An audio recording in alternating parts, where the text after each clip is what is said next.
Yeah.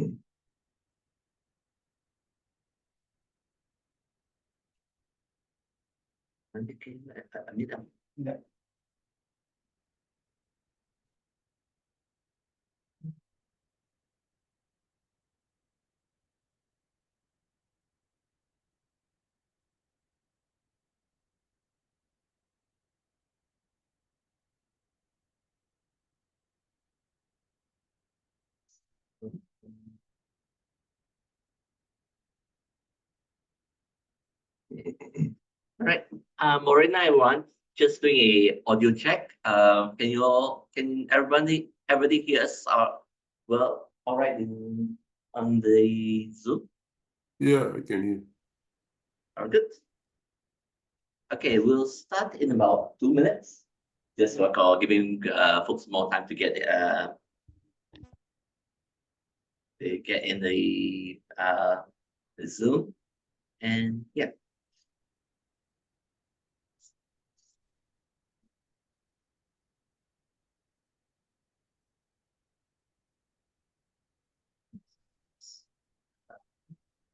Cancel. If you okay. Yeah.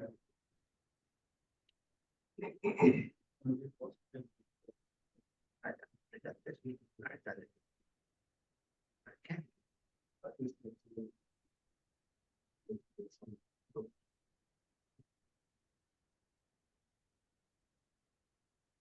Right. I was ready. Right. All right, Morena, everyone. We are from the University of Waikato, and today we have the pleasure of presenting the Hackathon Bootcamp. Oops.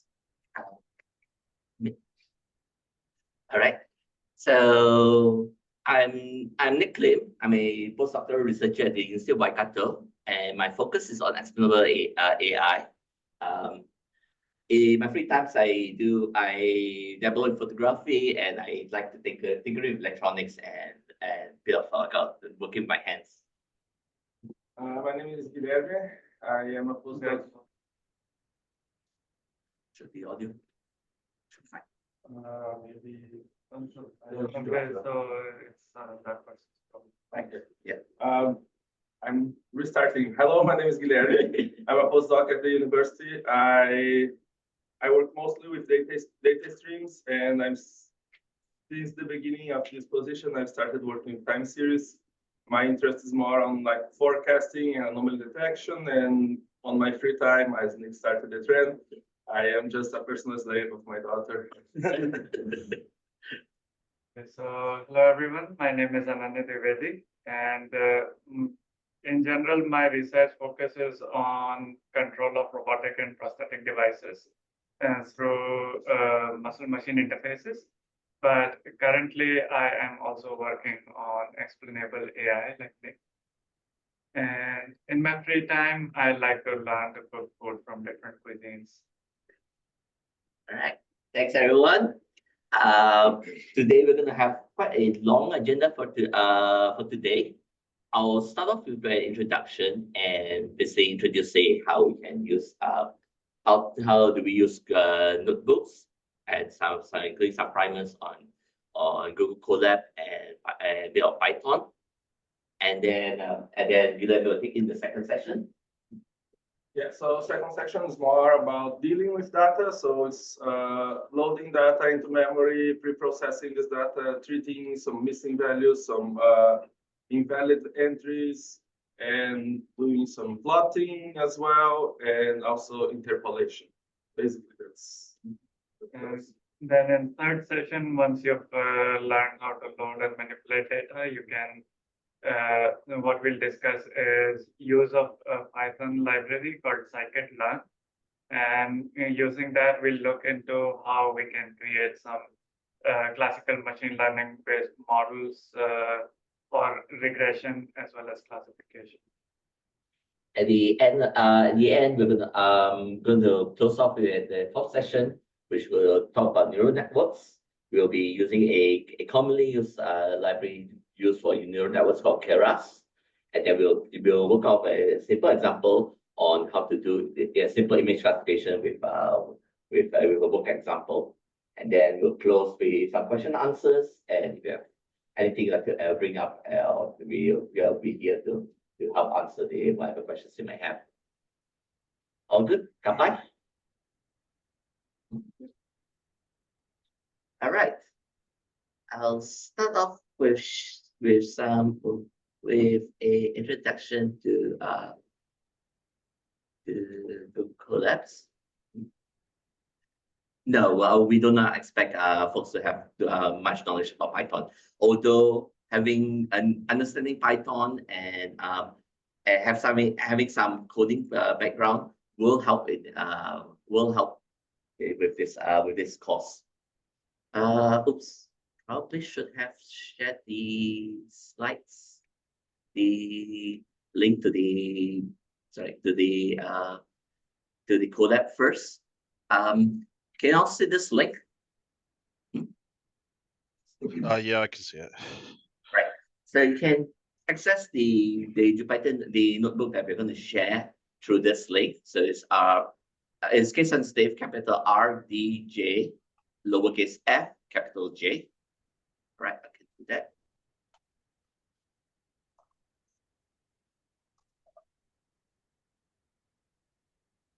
Okay. Chat. Okay.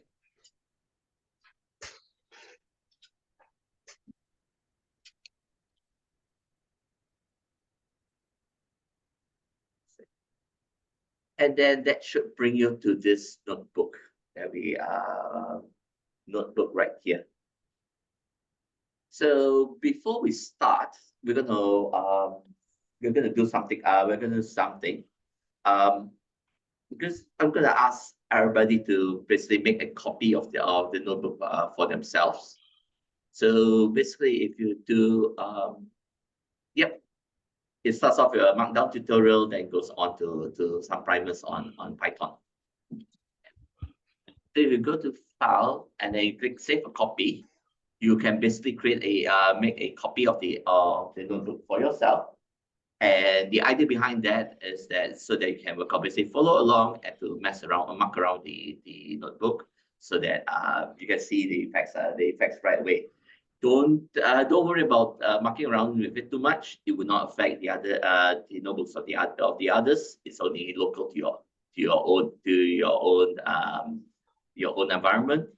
And moreover, it's because Colab is quite robust, so it takes a lot to mess Colab up. So I encourage folks to just to play around with it while as I go on through the notebook. I explain what actually happens in a machine learning notebook. Okay, good.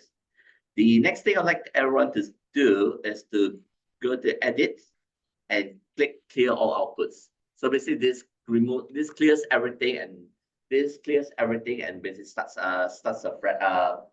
afresh, so you can see the output live as we go on the examples. All right, all good. All right. So all right. Can give it a while. So the first is you can go to the link and make a copy of the notebook. So you can go to File and you can click Save a Copy, and that should create a copy for a local copy for yourself. And then you can start marking around the notebook as we go through the examples.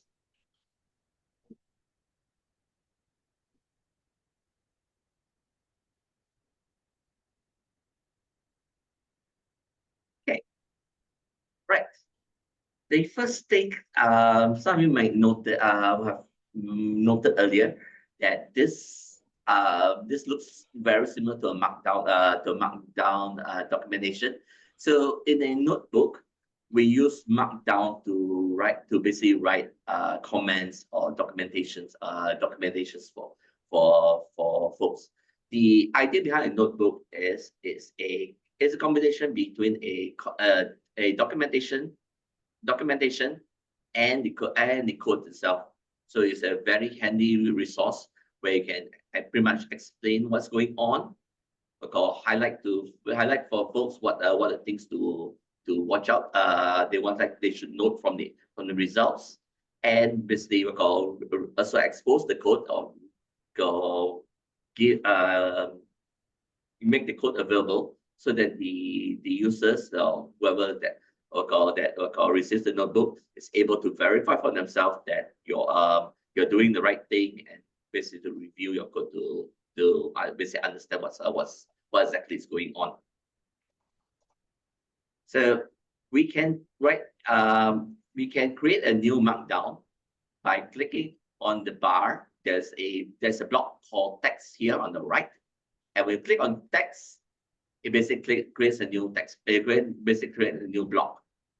You can fill in the text however you want, and then when you click on the right side, you'll show a preview of how it will be rendered in the notebook. And when you click away, the text will be saved. So the other thing to know about notebooks is live. So the edits and the save will automatically be saved. So you do not need to worry about saving as you go. The Colab will automatically save as you run the code.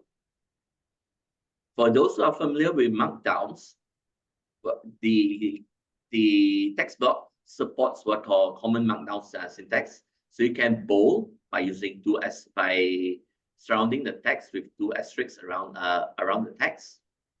You can make it italic by having a single asterisk around the text, or you can use a square bracket to specify links. And you can use an open parenthesis to basically specify what link that links is supposed to go to. Right. If you're not familiar with this syntax, you may notice on the top bar there are some rich text edits and buttons you can click on, and basically that will automatically format the text as according to what you want. So if I were to bold the word common here, you can just highlight the word common and click the B button, click on bold, and automatically bolds it. On the right, you'll see the preview of what's going on, and you know what's that say. Yes, the recording will be saved, but we will not be it will probably too large to be sent through email.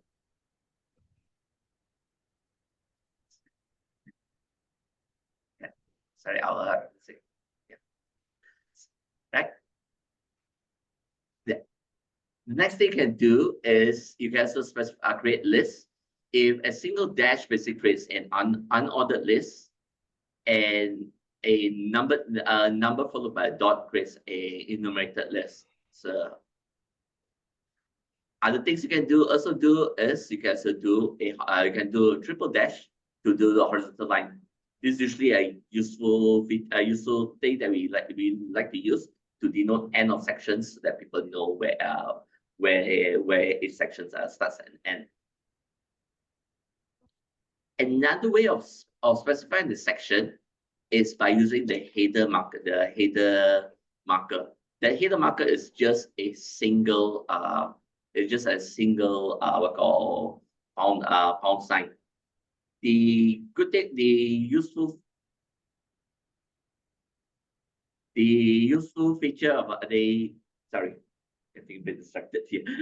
The useful one of the key uses of the headers is basically to allow us to collapse collapse sections and to basically keep our documentations organized.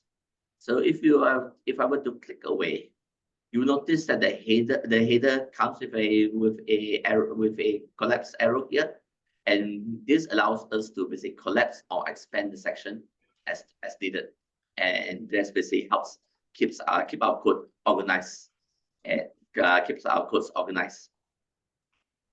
You can also include mathematical equations for those who are familiar with LaTeX. These mathematical equations uses the same LaTeX syntax, and you can just use them to to specify your mathematical equation. Right. Yeah.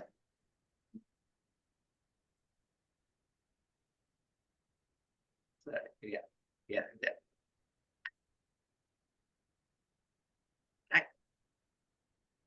And finally, you can also collapse your codes. Let's say, so if you're anything with a header can be collapsed, and you can basically specify, even create tables, or even embed images into the notebook. So this is basically, we can think of it as notebooks as a one-stop shop where you can basically document all your codes, write down your findings, write down everything in a single spot, so that so that folks are able to basically basically understand what your experiments, the results of experiments, and verify the process of how your experiments are being done. Right. All good before we move on to the to Python. Right. Let's go ahead. So this is the part where I like to use the headers. It helps keep my codes what I call organized and concentrate together. So if I were to expand this, it unhides all the nasty code that might be confusing or not necessary for the reader, and just helps you focus on the parts that you want to highlight to the reader. So let's move on to the Python. So the first concept I'd like to introduce is the idea of a variable. So you can think of a variable as a placeholder, something that allows you to store store a value to. So at any time when you need to reference the variable, you can do so by calling the variable name. Usually, it's a good practice to have a descriptive variable name, so that people do not so that it's easier to understand, or for future reference, so you know what the variable refers to. And the other useful practice is to prepend the variable with the keyword mine. So this helps helps you to avoid naming name collisions on your variables, so that you don't accidentally overwrite key functions or key variables that are not that are used elsewhere, and you end up with results that contradicts to what you want. You can display the value of the output by using the function print here. The print basically renders the output as a text, and then in some functions or some objects, they support the method of display. Display allows you basically renders the object in a more formatted output. So for the examples that we have when we're dealing with just variables here, it doesn't really matter too much.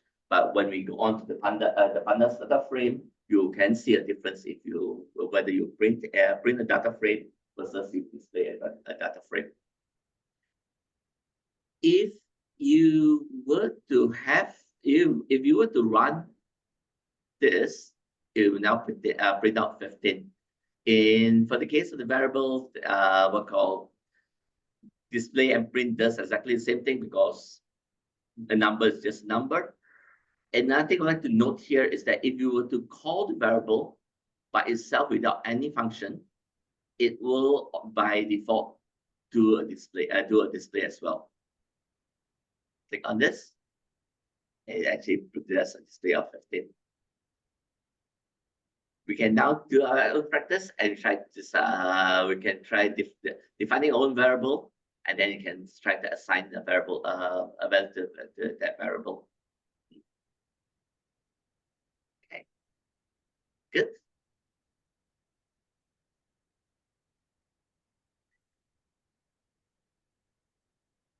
The next thing is that the note here is that the variables are remembered. So if you were to define a variable on the top and call the variable again somewhere down below your code, those values are remembered. And the other thing is that we support any mathematical operation on this variable. So if I were to do a plus b, I'm going to add 15 up to 24. And if I do b divided by a, and you divide b by 24 by 15. No, the variable does not have to be one letter. In fact, what I'm doing here is very bad practice. Usually, it's better to have very descriptive names for the variable. Oh, the reason why you're getting a syntax error here is because CD is a protected name. It basically means change directory. So try and name it my CD, and it should work. So if I run this, prints out a plus b, which is 39, and 1.6. Then 24 divided by 15, which is 1.6. Yeah. Again, you can try your own example.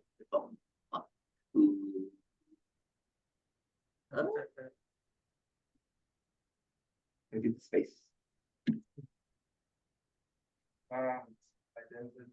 What? Okay. Right. Sorry. Sorry, my colleagues will help with the error.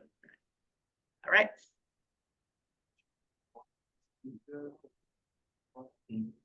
Okay. A more powerful object in Python is a list, or sometimes called an array. And we can create this list by prepending and appending a square bracket around the two sides. So here I'm defining a list called D, and this list will have 5 elements: A which is 24, B 15, and C 1.6. Move on. Here it's not supposed to 1. Okay. So the other thing you might note here is that if I were to highlight over any of these characters or any of this variable, it actually shows you what values those variable contain. Oh, sorry, my bad. I have that. So yeah, sorry, the corgi mode. That bit is called corgi, kitty, and crab mode. I have them because it entertains my students, and it's just a cameo for them. Say. So the square brackets here denotes that is a member of a list, and basically we use the square brackets to create a list. So this list contains 5 elements. The elements are separated by the comma symbol between them. So if I were to do this, it's going to display a list with 5 different elements, and it automatically dereferences the variable. And this square bracket, that is the run order. So as you run the code, this number is going to increase by 1. So if I will click away, you can see that now it is 113. If I click it again, it's going to say 114. So that square bracket here is just basically to keep track of how many of which block order of the block that's been run. Okay. All right. Moving on, we can define our own. So let's define. If I try to define our own list. So let's say call my list F.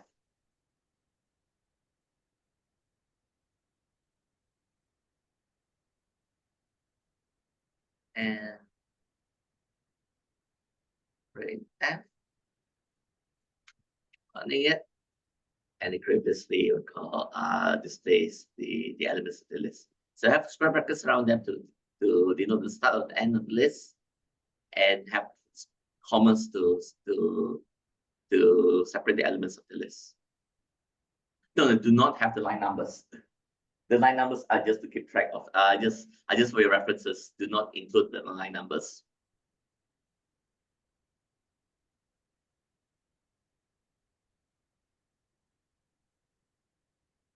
That is part of the work of the numbers. Yeah. It's just for easier development. Yeah. All right. The next function that associated with list is the function append. You can use the append function to add a single element to the list. So for example, D currently contains 15, 24, 45, 12, and 1.6. If I were to run it now, it's going to contain 42. Oops, I see click this twice. So for every time I run it, it's going to just append another 42 onto the list. You don't want these pop-ups, you can hide the chat. Click on chat. Yeah. Or you can do like Albert did. Because your camera is not. Yeah. Right. Yeah. Okay. Right. Good. Okay. So let's try adding element to the list. Okay. The other thing we can also do is we can extend the list with another list. So basically, if you do not want to add one element at a time, you can add multiple elements, and you can do that using the function extend.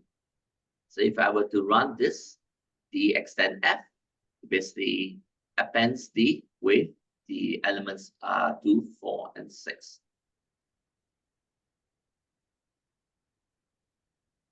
That creates the elements with all these elements, and then at the end of this, you have 2, 4, and 6.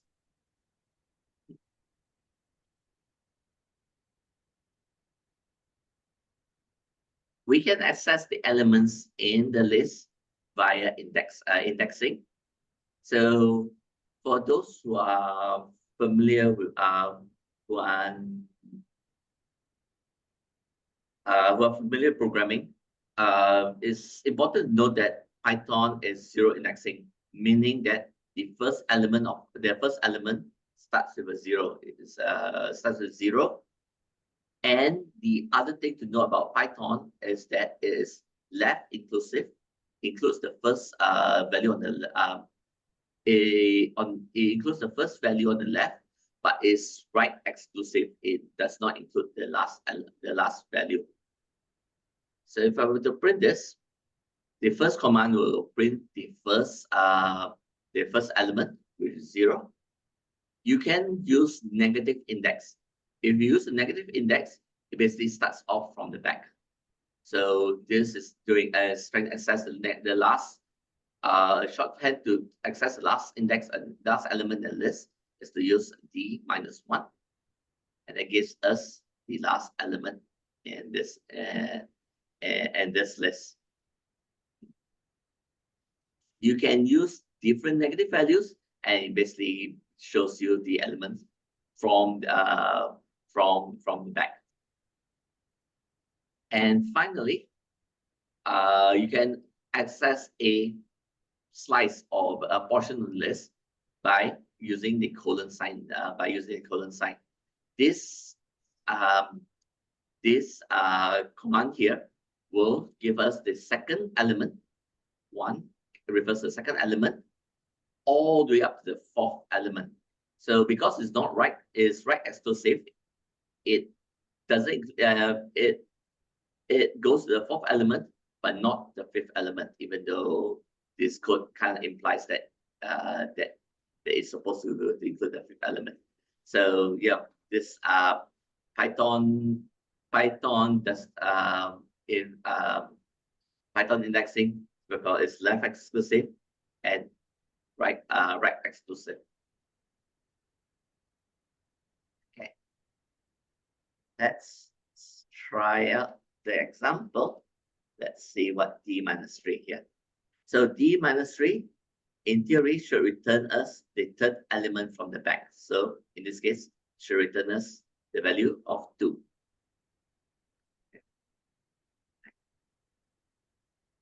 You can also use, you can also reference this to do something like this. So you can have a positive index on one side and a negative index on the other side. And what it does is it will start from the fifth element and then ends at the third from the end. Run that and gives up this all the way up to the third from the end. So remember, this right exclusive, and that is why it does not include 2 and stops right just before the third last element from the end. Okay. Right. Good. The next concept is if and else statement. So you can think about if and else statement as just logic control. So basically what it will do is you just check the logic, and if it's true, it does the first operation, and if it's not true, it does the second operation. So in this case, this code checks if A is greater than B. If A is indeed greater than B, it prints out A is greater than B. Otherwise, it prints out the other code. So if we were to highlight over this, A is 15 and B is 24. So in theory, it should go on to the else block. Run this, runs the code, it runs the code, and it says that A is not greater than B. It's also important to note that Python is the greater sign means it's strictly greater than. If A equals to B, it will evaluate as false.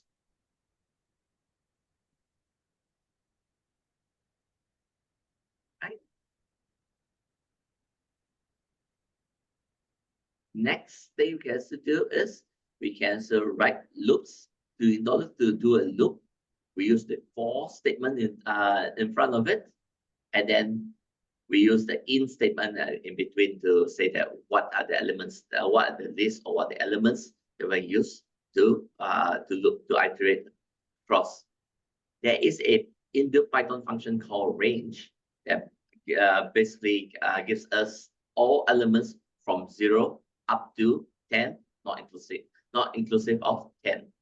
So if you were to highlight over the function, you will notice that there's a pop-up that actually that tells us what the function actually does.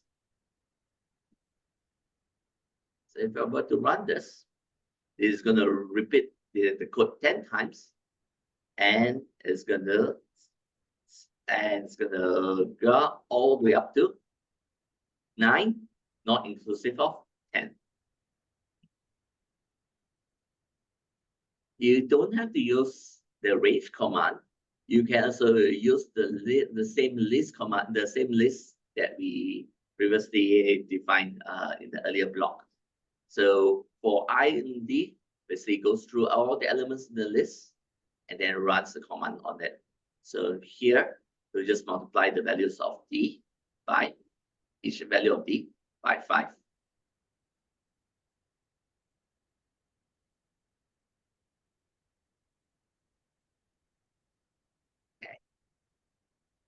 So next, this is a very powerful tool in Python.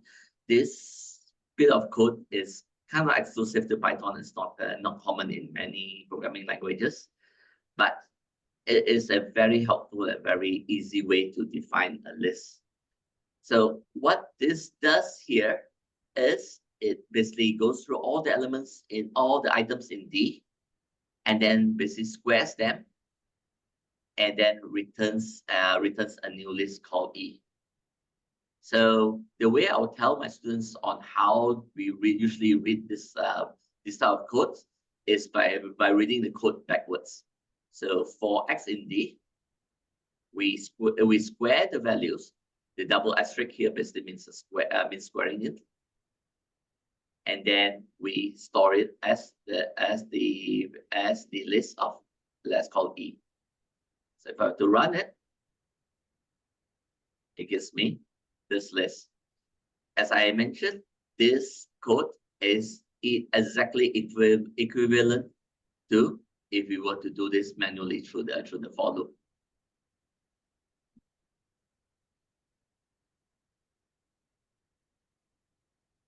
All right. Right, let's try out some Python codes today. So if you have any errors or any questions, you can post them in the chat. Take a quick look. I'll give about 5 minutes to 5 minutes before we move on to NumPy, and then I'll end with what usually goes into a machine learning notebook. Okay. Right.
All right, let's continue.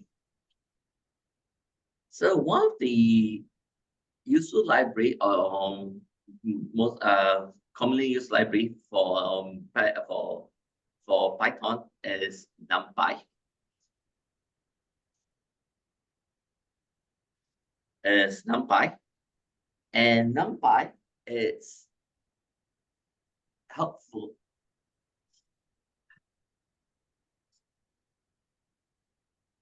And NumPy is a helpful function that extends the capability of lists. All right.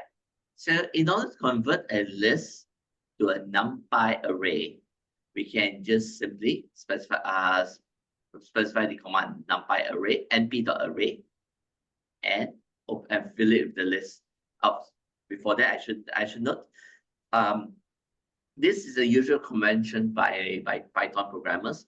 We usually, because NumPy is a very commonly used library, we usually import it as np, and we usually assume that the NumPy library is always imported.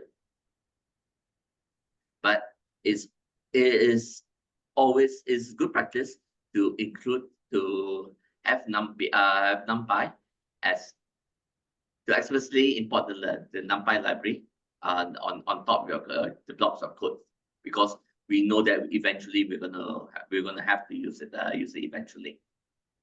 So if we were to run this, I'm gonna have a similar thing to the list, except that you may know that you don't see the comma in between the values, and it automatically renders down the values as numeric values.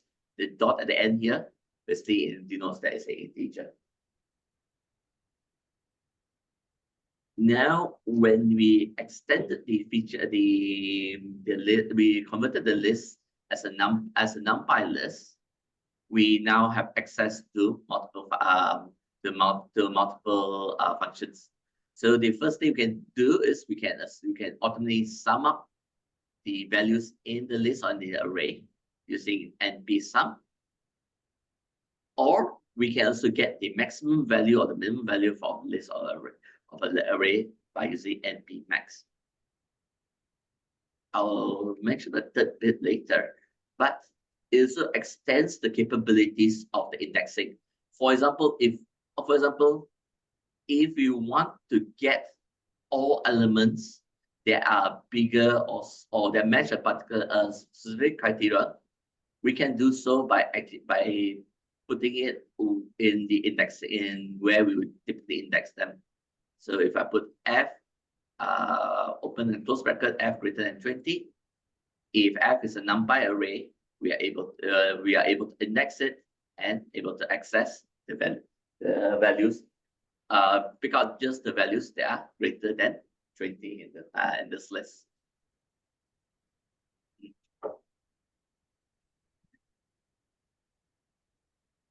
You can also sort the elements or find the location of the index of the maximum value in the array by using NP sort and NP argmax. So if I were to run NP sort, it gives me the sorted list of the array. And if I use NP argmax, it returns the location of the largest value in the array. If I scroll up, it should be 45, and it is located in the second index or the third element in this array.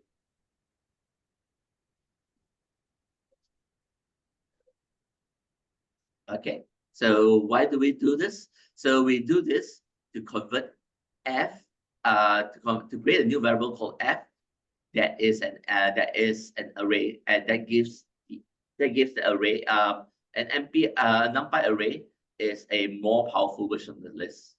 So if you were to do this, the third line with D, you are going to get an array. You're going to get an error. But if we convert this to an array previously, that we will convert this to an array, we are able to do something like this. We are able to get the index by get the element by criterion rather than just the index value, just by the index. Another useful library is matplotlib. That's a commonly used plotting library, and that allows us to basically plot to visualize data.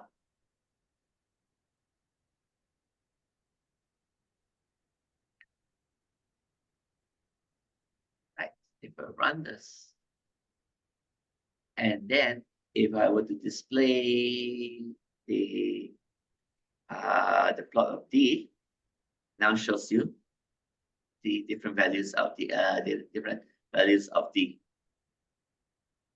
So just BLT plot that gives us plot, and BLT displays the plot. Let's see. Another useful plot is the scatter plot. So this basically shows us the relationship between D and E. And if I have to plot this, it shows us the square relationship between D and E.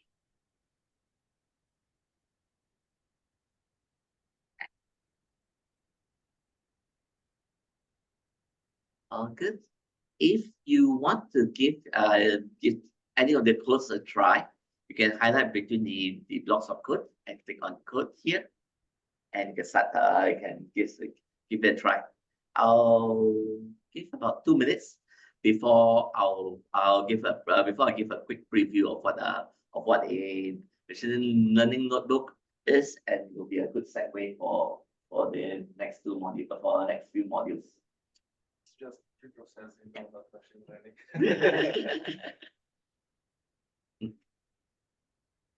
Okay.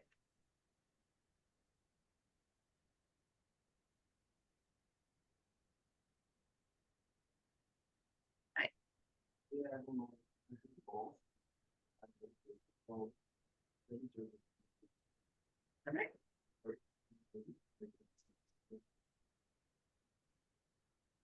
Okay. But it's all good.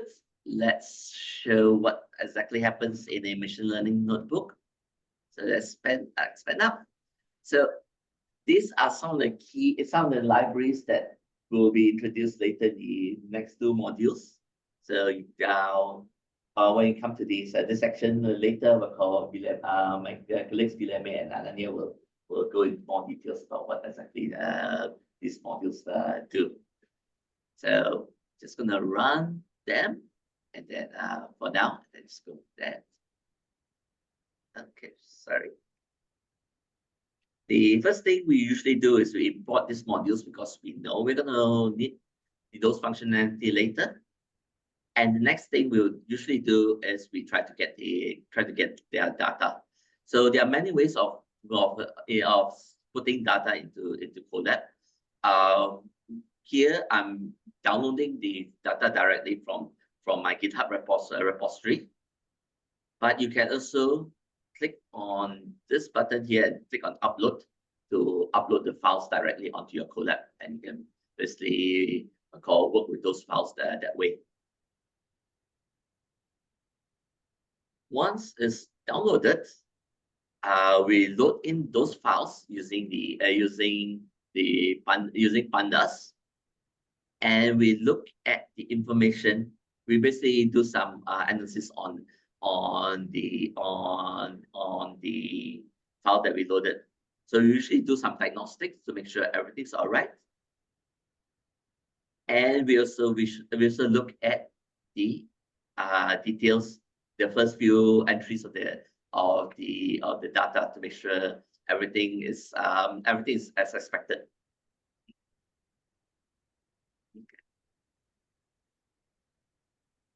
A usual practice is to visualize the data.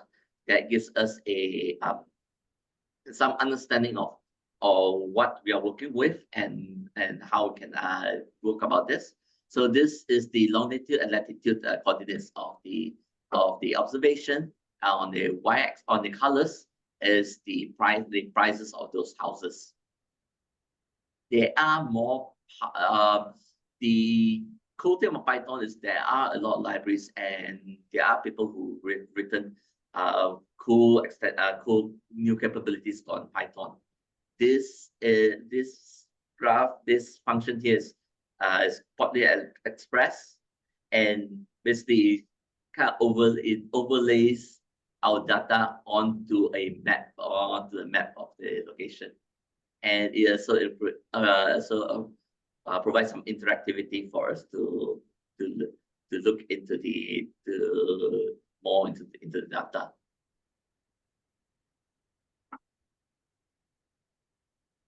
We will sometimes also do a pairwise plot to basically look at the relationship between the features.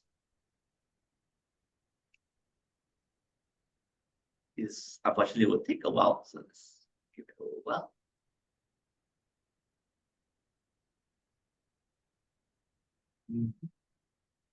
Shows the relationship with the features, and then we will define on what is the machine learning problem we would like to work on. So in this case, we are trying to use data to predict the house price on the price of these houses. So we usually define the data accordingly.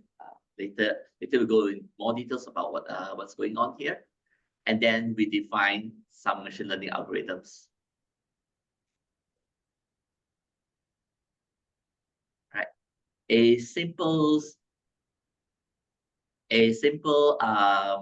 machine learning method is called linear regression. That is, for those who have done statistics, this is basically ordinary least squares regression, and basically fits a line between data point to show how well to show the fit between the data. We will then usually do some prediction and then do some analysis to see how well our predictions matches up with what we expect. So the dotted red lines here is the expected value, what we think, what the predictions should have been, while the blue dots are the predicted values. So the further the blue dots are away from the red line, the more off the predictions are from what we have. And usual measure that we use to measure the performance of the prediction is the R-square value, and later I go into more details about what exactly R-square means. Okay, you can get more details about what exactly the machine learning model is doing by looking into the properties of the model. Here we are looking at the coefficients, and basically what this basically does is it gives us a mathematical equation to the model. So it's saying that the house price is written can be calculated using this formula here.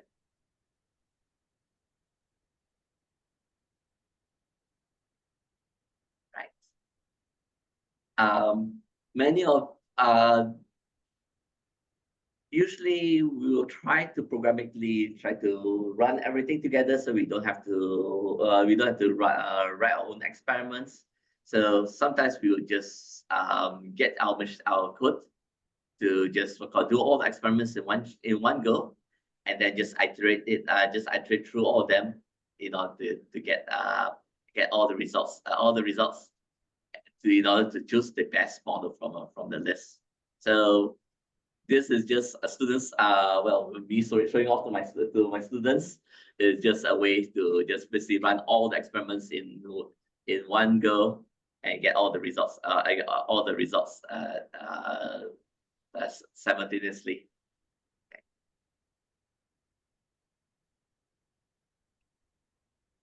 Okay. Yeah, don't worry about the last section. It's just meant to be just a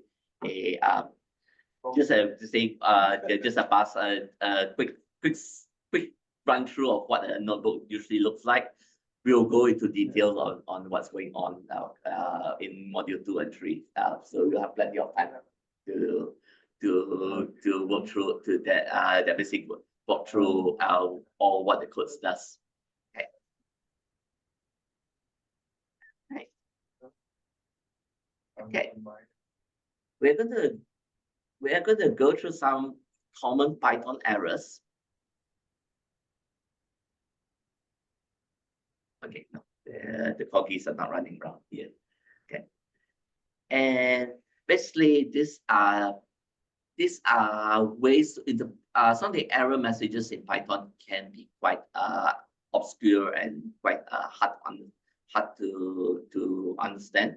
But basically, this is basically this section of is just basically to try to demystify these error messages that are not typically written for humans. All right. So the first error that people commonly say is the syntax error. That is the syntax error message here. So when you see this syntax error, it usually means that it's a typo somewhere in your code. So here we meant typo with the word import here. It should be import. So if you fix this to import,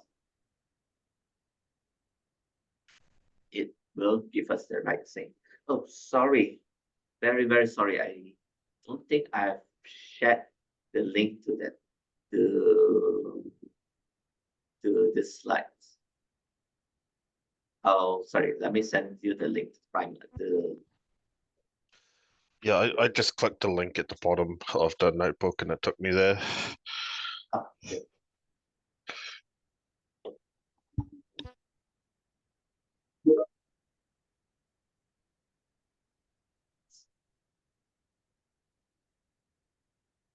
Okay. The next common error is the module not found error. So this happens when we actually forget to install the module, when the module is not installed on the collab. So if we were to run this, we'll get that error. But again, this is a simple fix. we can fix the error by installing the module. So to install the module, we run the command pip install, followed by the module name. There is a helpful resource here. If you go to PYPI, sorry, go to this link, PYPI.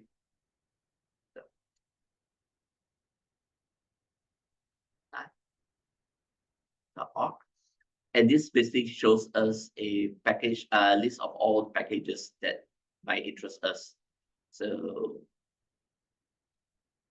if I art, search this thing, it lists down the module name, and it gives the command that we can use to install the module as well. Okay. And this install ultimately does the installation. When we're done with that, we should be able to import this without any error.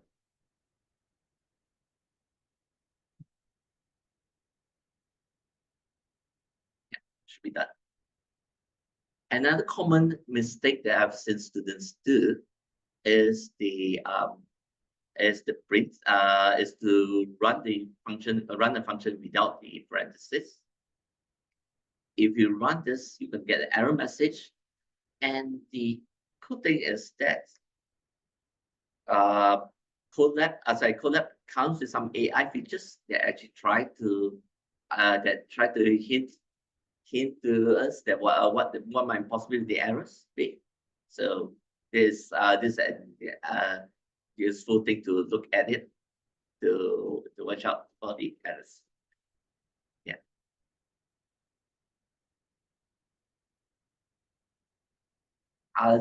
Other causes of this error is to neglect to import the library that provides the function. So if I were to run this, I'm going to get errors for both this. The fix for line 1 is to import the function argmax from NP, and the fix for line 2, since I'm referencing the module. So now this should run this line first. So important thing to note is that Python runs codes what call sequentially. Sorry, Python runs the code sequentially, and if it comes to an error, sorry, I bet.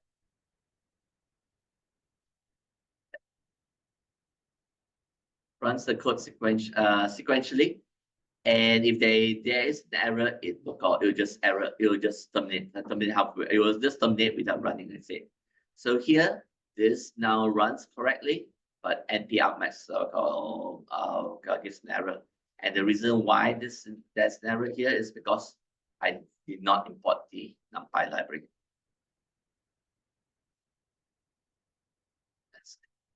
So this running this should now give us should run correctly and gives us the element for the largest elements.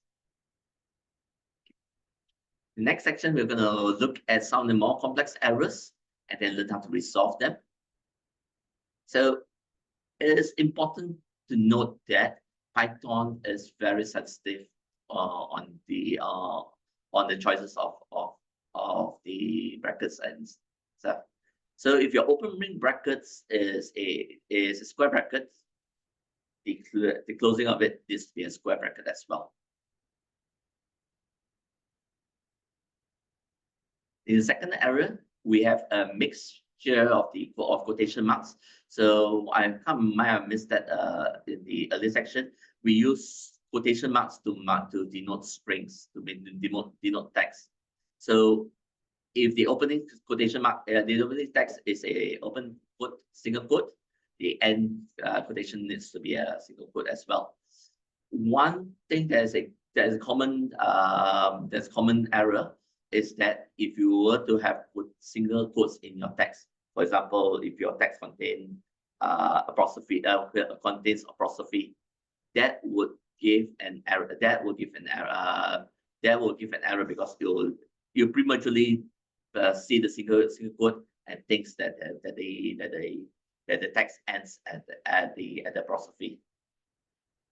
Typically, there's no significance between single quotes and double quotes, but I usually prefer double quotes because of this apostrophe problem, because of apostrophes. And finally, as mentioned earlier, the variables need to have the same yeah.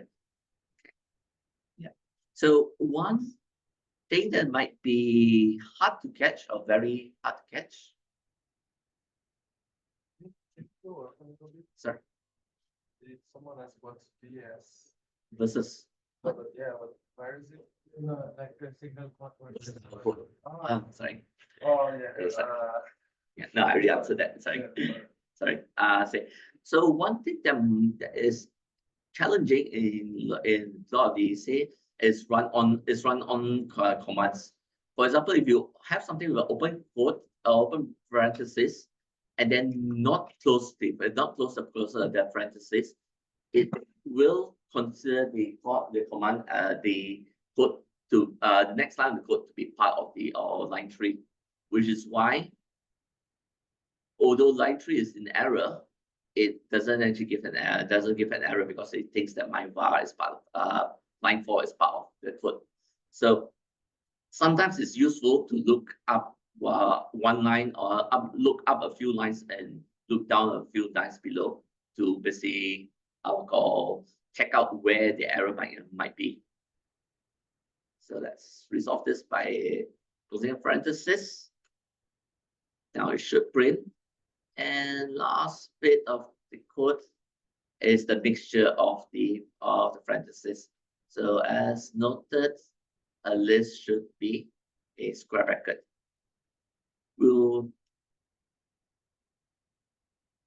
Okay, that's all that.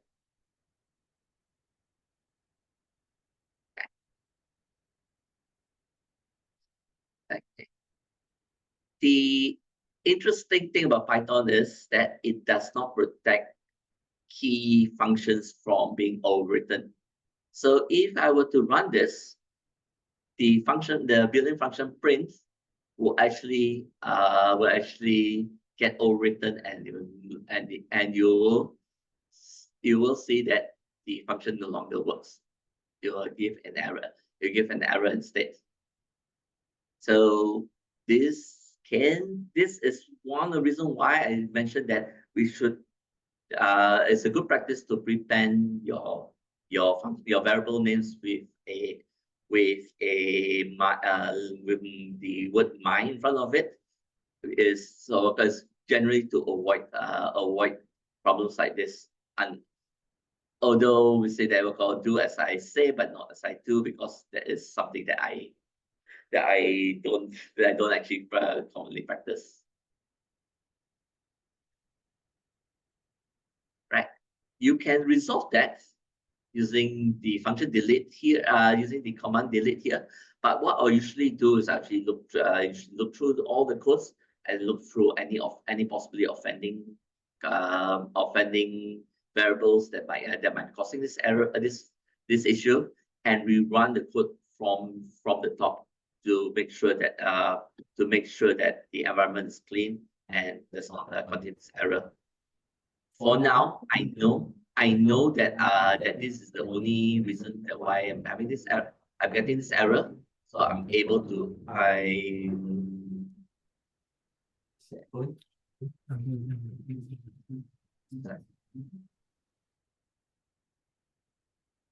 so I can delete the function and then it works again. The final bit is on loops and indentation. The Python is very sensitive to indentations and is very sensitive to indentation. It is important to note that for anything that for loops, for if else cases, you must end with a colon. You must end with a colon at the start of the block. If you do not have a colon, it's going to give an error.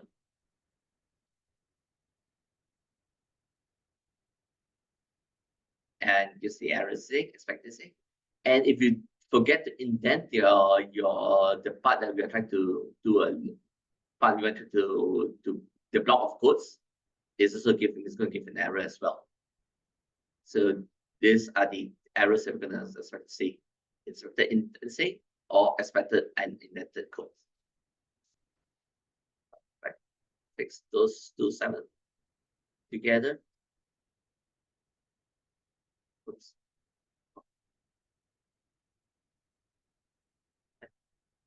That now this code works correctly. Indents are sensitive. If you accidentally add a space between the two, you are also going to get an indentation error as well. Quick fix. Make sure they are both aligned and run, and it runs correctly. Ditto to the other blocks, even if you don't intend to indent it. If you have a space behind the text, you're going to end up with this error, unexpected indentation. Remove the space, and then fix that up together. Okay. Okay. Move on to, we'll skip this for now. We'll skip this, and then we'll take about 5 minutes break. Then we can move on to module number 2. The rest of this basically refers to the relates to the others modules here. Right. Yeah, we'll start again in about 10:15. Thank you.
Sorry. Can anybody hear the audio from Guilherme? Okay, checking. Okay, I think now it should be fine. It's because it was in the dock station. Anyway, yeah. So sorry for that. As I was mentioning, I just included. Yeah, thank you for warning about the audio, by the way. So I just included the links for a GitHub repository with all the notebooks, and also the collab and and slides for this second module. I will just start with the presentation, but I will stick mostly to the notebook later on. To give you a brief overview, we'll be discussing standard or basic pandas function for 30 minutes. And then that includes reading data from a CSV file, inspecting the data frame, identifying missing data, handling missing data, then checking for some statistics, some plotting, addressing values and processing columns or deriving new columns, creating new columns, combining the original ones. And if everything is easy to grasp, this part is kind of a advanced part for pandas. So it's more about indexing, reindexing. So focus on the time index. That means we are focusing on time series, things that have this time dependency. And then some examples on how to resample, to do rolling sums, to interpolate this data, also to use group by and pivot tables. These are advanced things. It's good to have an example if you ever need it. But yeah, to be honest, I know you are getting a lot of new information, so I don't expect you to be able to just leave today and know how to use everything you are going to see, because just after this you have scikit-learn and then you have PyTorch, and that's a lot of content.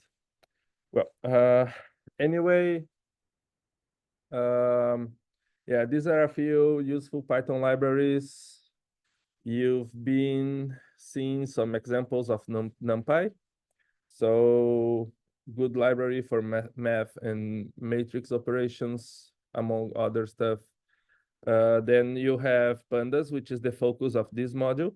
So it's a data processing library. It's used for tabular data. So it's going to be very powerful in the sense that you can filter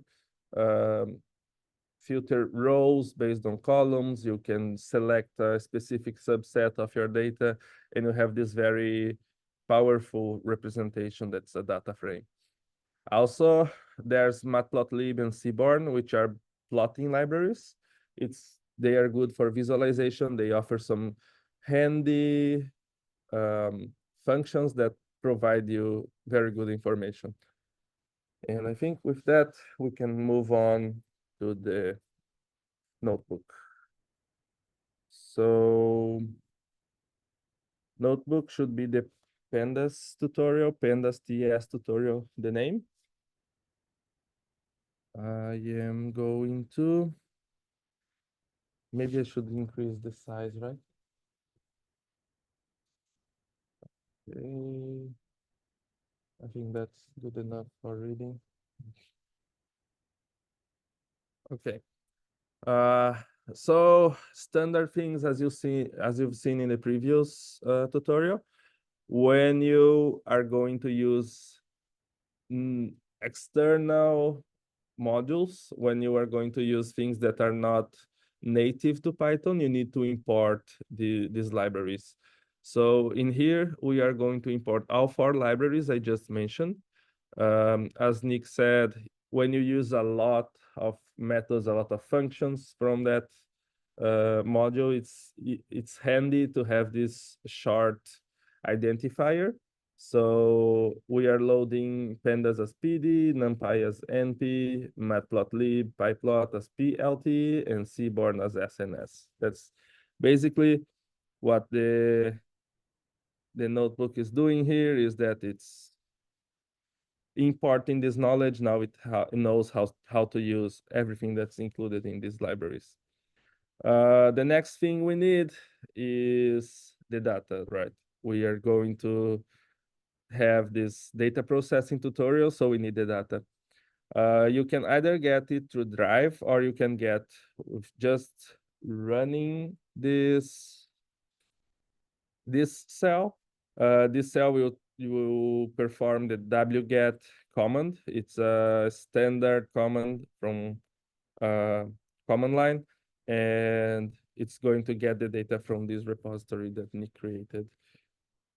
I suppose here there's not a lot of things that can go wrong or can delay you, so I am moving a bit faster, but then if you have any questions, just pop on the chat and yeah, we can address it.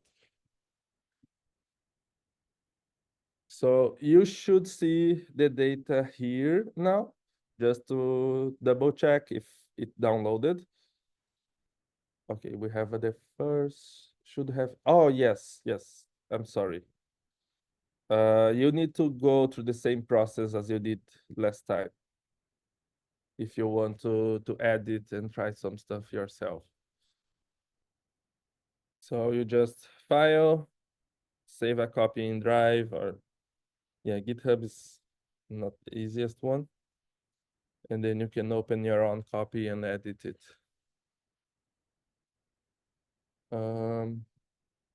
Yeah, I'll just give you a few minutes for you to do it.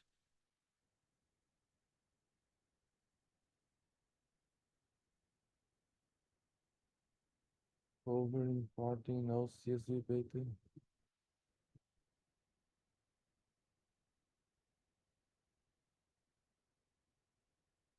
And pandas can load from JSON as well. It's just that we don't have an example. For PyTorch, you are probably covering importing images. Okay. So the next cell, what this cell is doing, it's reading this file. So it's going to get the contents from this file and read it as a CSV and from the pandas module and include the result of this call. It's going to be a data frame, this structure that holds all the data in the tabular format with columns and rows. And then everything is going to be stored into the my data frame variable. Okay, here we have the first warning. It's saying that there's something weird happening. It says that column 4 has mixed types. So this means that column 4 might have some inconsistencies. It might have numbers and something that's not a number. We will address that moving forward. Before that, I just want to show you something. So for example, if you do PD read underline, it should provide you the options. So you can read from CSV, from Excel, from a lot of different formats. JSON is one of those. Yeah, we choose CSV because it's the easiest to interpret. It's easier to understand if you do not have a lot of programming knowledge. But yeah, you can do the same thing from JSON and you are going to have a data frame in the end. So that's the great thing about pandas. It handles all the nitty and gritty details for you, and you just worry about the data frame that's coming out. Okay, let me delete this cell. So, okay, there are some weird things happening in column 4, but let's first look into what the data frame looks like. So this data frame, you can see that it has 259,449 entries. The index is numbered 0 to 259,448. There are a total of 6 columns, and these are the column names in the second thing here. These are the column indexes. This non-null is the interesting part. So non-null shows if there's any null entry on this column. So you can see Pinnacle's rain. It has fewer non-null entries than other columns. So we can anticipate we'll need to deal with some stuff in this column. This warning here, the type warning, you can see it in here. So this is the type of the data that the data frame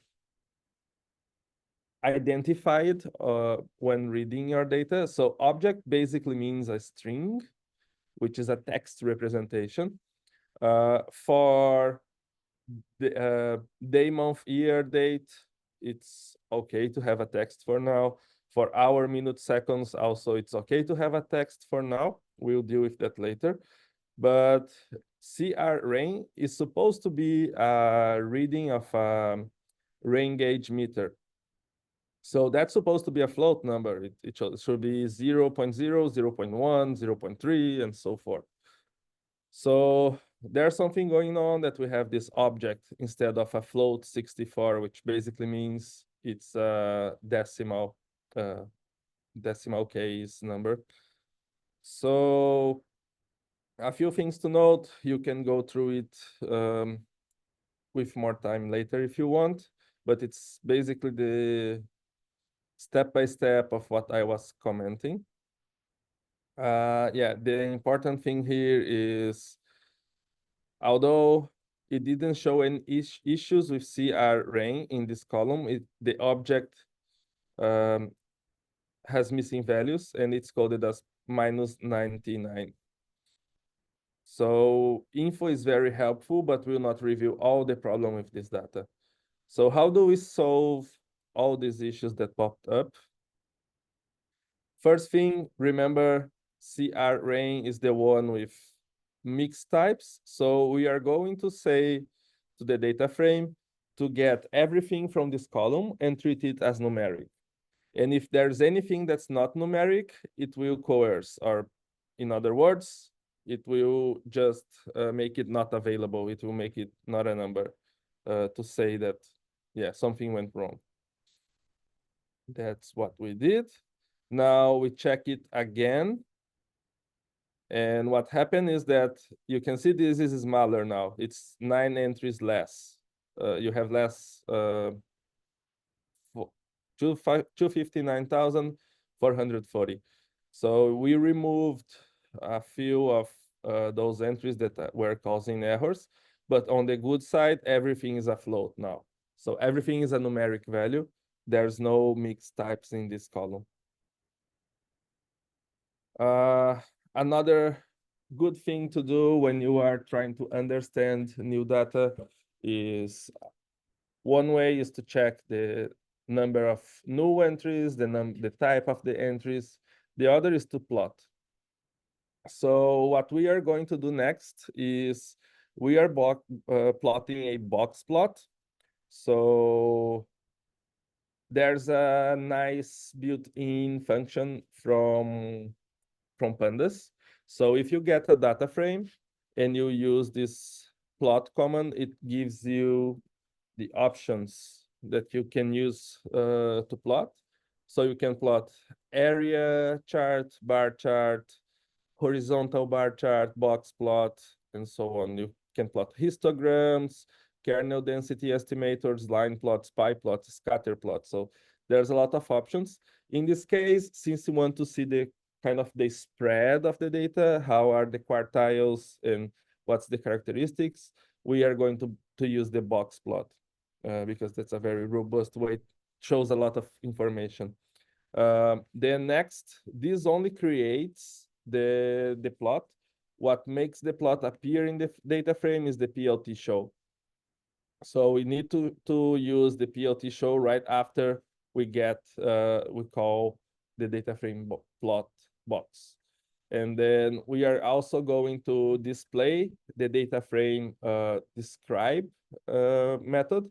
Basically, this is going to extract a lot of statistical information from the data frame, from each numeric column.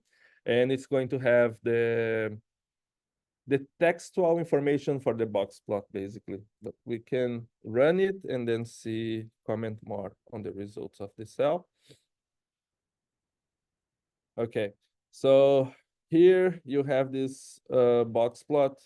You have the central measure here, but note how everything is kind of stacked because there are these weird point here. So everything here became quite on top of each other, overlapping representations. So first we need to treat it before we will have a good visualization for all the other values. And here, this table shows the described result. So you can see again that this one has 49, 49, but this one has 40, and this one has 41. So this is similar to the informations that are shown in info, the .info call. But in this case, we are going to extract some statistical information alongside with the count. So we have the mean. So this is the mean value of each column. So Tairua column has on average 1.36 meters. Opitonui 44 centimeters. CR rain is the rain gauge for one region, and Pinnacle's rain is the rain gauge for another region. And then you have the average of the measures from the rain gauges. You also have the standard deviation. So yeah, you can see that although Opitonui is the mean is smaller, the variation is a lot larger. We might this might be an interesting thing, or it might be just an indication that something is wrong. And maybe this is the problem. The minimum value is minus 99, which is impossible for a river gauge. The river cannot be minus 99 meters deep. So next we are going to treat this data, this masked information. So one option is replacing all the entries with this value with missing values and then treating it later. Yeah, but just to finish this table, then we have the first quartile, second quartile, third quartile, and the maximum. And yeah. And then here you can see a good reason why this standard deviation is interesting, but this value might be interfering.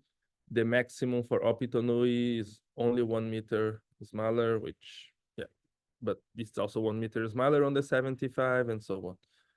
So we're going to check how the relationship between features later. But for now, let's treat the missing column. Okay, just to check a lot of questions, 6 things you have been, okay. I suppose the pace is okay. So I will try to keep this pace. And if anything comes up, I'll slow down. So next cell, we are going to replace the minus 99 with missing, and using the special np.nan variable. This is a special coding for the not a number thing. So it's just a special way to say that a number is missing and you do not have any value for that entry. Now we do it. So what we are doing is for all the Opitonui, when we do my data frame, square bracket, quotation mark, and the name of a column. Remember, this is the name of one of the columns as we have here. Here's the name. And then everything else we are referencing the column names. So when you use a data frame and then this structure with the column name, we are selecting specifically that column on the data frame. So if we do something like add code and we do my data frame of Pitonui, you see there's only one column with the values from the Opitonui river gauge. And then you have all 259,449 values here.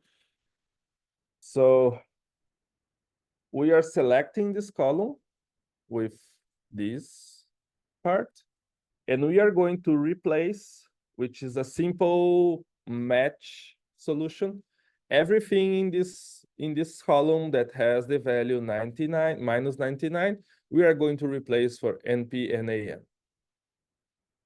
And we are going to store the result of this operation into the same column because we want to clean it from these values.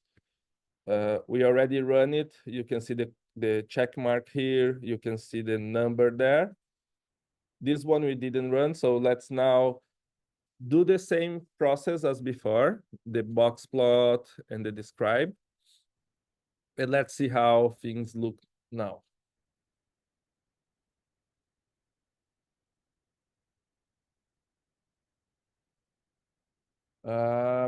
Does that include everything that? Yeah, it does. These small rounding errors, it should be fine with. So yeah, now plotting the box plot, you can see that where we had just a line, basically, now we can actually see small boxes. Yeah, the range is still not that nice, but we can see the difference in here. We can see where the outliers are in the other in the columns. And for the describe, you can see that standard deviation of Opitonu is now much smaller because you don't have those weird minus 99. It went from 1.17 to 1.22, 0.22, which is a lot closer to Tairua. And yeah, we still have this issue that there's a lot of outliers, and this is caused because, yeah, this data set was prepared on the study of flood events. So that's specifically the extreme points, the outliers that we were interested in. And so, yeah, we have a lot of these events here. That's why it's so far away from the, and it includes the devastation caused on the worst recent events.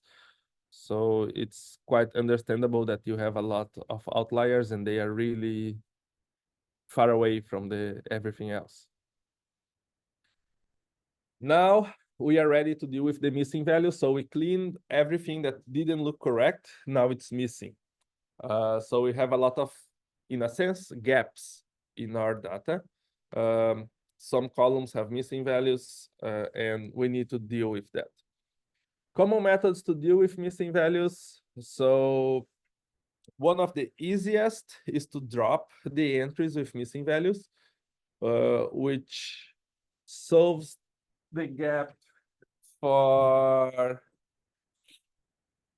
it solves the gap for that column specifically, but it creates a gap in the time sequence, which might not be desirable in a sense because, yeah, you'll see later why this gap when you are processing time series might be a bad thing. When you are creating sequences, this gap makes you lose even more data because of the sequence is interrupted and you need to restart the sequence, then yeah. So one option is drop the entries with missing values. Second option, fill the missing values with the mean or the median of the columns. So in a sense, you are not changing a lot the distribution, you are just including the average, the mean value.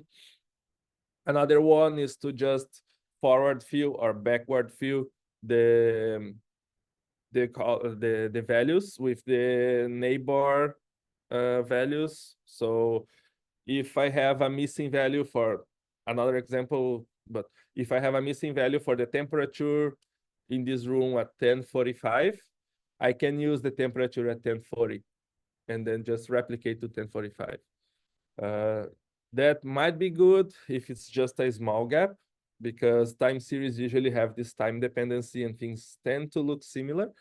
But if it's a long period, if I am trying to do it for like 10 hours, then you can be pretty sure, or the temperature outside, for example, you can be pretty sure that at 8 p.m., the temperature is going to be lower than now, I suppose. Maybe not that much. But yeah, usually the temperatures during the day are going to be higher than during the night. And if you are going to just forward fill, you are just replicating. Yeah, space and time interpolation, we are going to take that on the advanced part. But yeah, so forward fill is this way. You just replicate neighborhood into the missing values. You can also apply the interpolation, and that will be covered in advanced pandas. Those are more complex methods, but they usually give you better results. There's also another one that's even more advanced, which is the imputation. And sometimes people train whole full neural networks just to impute missing data in time series, and that's a research area by itself. There's a lot of work in that area, and we are not covering it now, otherwise your heads might blow up. So the first one, dropping values, is quite easy. There's this built-in pandas function drop NA, which are just going to drop the entire row whenever a column is not a number. And then we can, in the sequence, we are assigning, so we have the my data frame, which is the original one with missing values. We are going to drop the missing values and assign it to a new variable. This new variable is named my data frame dropping NA. So now we'll have different versions of the data frame for each method we choose to deal with missing values. Now, after that, we are going to plot the info, to show the information of this data set and to show the statistical descriptors of this data set. So after dropping the missing numbers, we now have a much smaller, not much smaller, but we have a smaller number of entries. As you can see, it dropped from 259,449 to 259,397. So we lost like 50 instances there. But at least now everything is consistent. Every column has the same number of entries. They are all non-null entries. They are from the right type. And in a sense, we have a pretty good data to work with. These are the descriptors. They don't change a lot because we are just dropping the missing entries. But it's always good to always check this kind of things, because sometimes you might have unintended consequences for some operations. And yeah, that's also why it's good to create a new variable, because you have the backup from before. We can also use the fill NA, and this one is going to be the second and third options here, the B and C. It's going to use the neighbors to fill, sorry. This one is going to use the median and the mean.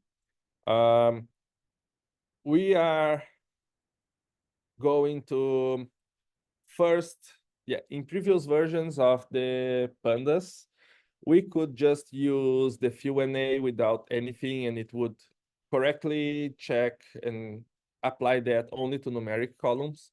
Nowadays, we need this kind of selection.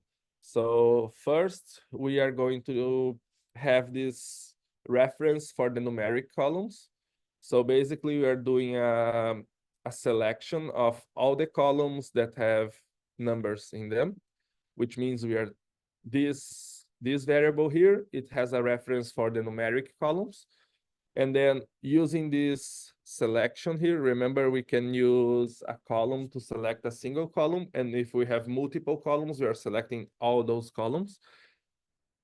Now we are applying the fill NA in this data frame, selecting only the numeric and putting the median of the data in there. We are saving this to the my data frame fill median, showing the info and describe again. And now you can see that we still have the initial number of entries, and everything is null. The TD type is consistent. If you check mean and standard deviation from the fill, and so this is 136, 026. This one is for the removing, so 136, 026. So filling with the mean, in a sense, doesn't change a lot your descriptors. Yeah, maybe mean, max, those can have more noticeable. So 107, 1207, 107, 1206. So the first quartile is going to have a difference on the third decimal case. But that's usually something that we are happy to deal with. We are just in here, we are just replicating for I forgot I included this one here. I'm sorry. This is more advanced. I'll go back to this one later. But then now it's just to filling with the mean value. It's replicating all the information, so numeric columns, take the mean, use that to fill the missing, plot, show info and show the descriptors. Again, you have all the known values. Your values here don't change a lot because yeah, mean and median are usually quite close if you don't have a lot of outliers. And here the outliers are all on the upper side, so the bottom part, the first quartiles, shouldn't have any change. We can also use the forward fill, and in this case, we are using the previous value to copy into the ones ahead in time. And then we are just using the F fill, which stands for forward fill, which means I take the most recent previous value and I copy it into all the missing values going forward until you find a valid entry. And we are going to assign it to the my data frame fill forward, also plotting the info, printing the info and the descriptors. Again, it doesn't change a lot. The gaps are quite small compared to the size of the data, so the impact is not that big. Yeah, for the interpolation, we'll go through on the advanced part. And then we can move into data visualization and summarization. So the built-in visualization from pandas is okay, but there are ways to improve it. For example, there are other libraries like matplotlib and Seaborn that can provide better options or better looking options sometimes. If you have multiple plot commands in the same plot, you want a new figure for each plot, you should call the PLT show, as I mentioned before, because that's what forces things to be rendered in the notebook. So first, we are going to plot a kernel density, then for the whole data frame, and then we are going through 2 examples for individual columns. So first is going to be the CR range, and then it's going to be the pinnacles range. Again, remember there was the KDE there. When we do plot, we can see all the options here. Again, the same options as before. We just happened to use box before, and now we are using the KDE. And here are the 3 plots.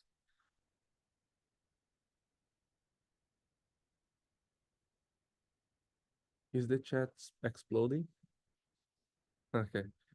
It's taking a while to plot.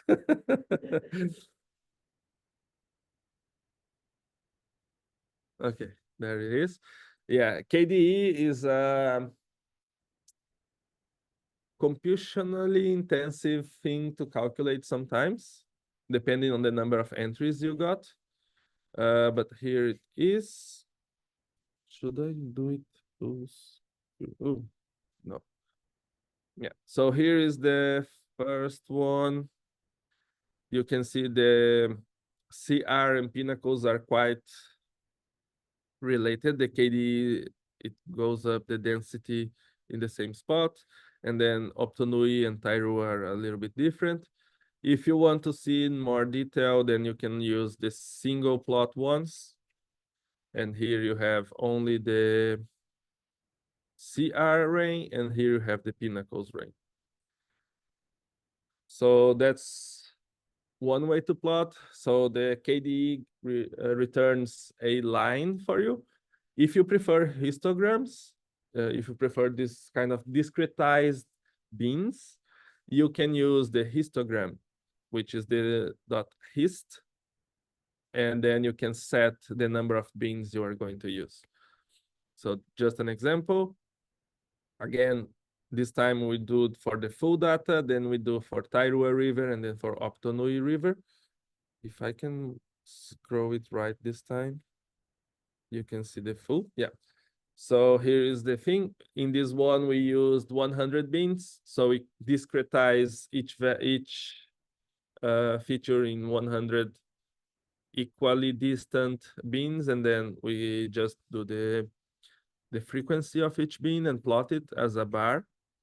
This one is individual for the Tairu and for Opitonui using 30 bins. And then you can see most of the times they are quite well behaved. And then thankfully, when they rise, it's not a frequent thing. We can also visualize data sequentially as a line plot. And again, we're just using a line plot for the data frame itself, and then a line plot for Tairua River. Line plots are much easier to generate. And then you have, so this one is quite cluttered, but if you can see the blue line behind, that's Tairua. And then, okay, you plotted the whole data, but okay, I want to have a better view of Tairua. And then you can use it only for Tairua, and then you can see all these spikes where there might be some extreme events happening and all these well-behaved things. And yeah, you can have a more detailed view, because while in here there's full of spikes, in here it looks like a constant line, because the scale is a bit different.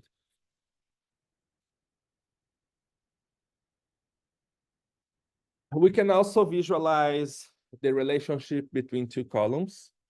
So we have 2 rain gauges from different regions, and we might want to see, is it possible that when it's raining in one region, it's always raining in the other as well?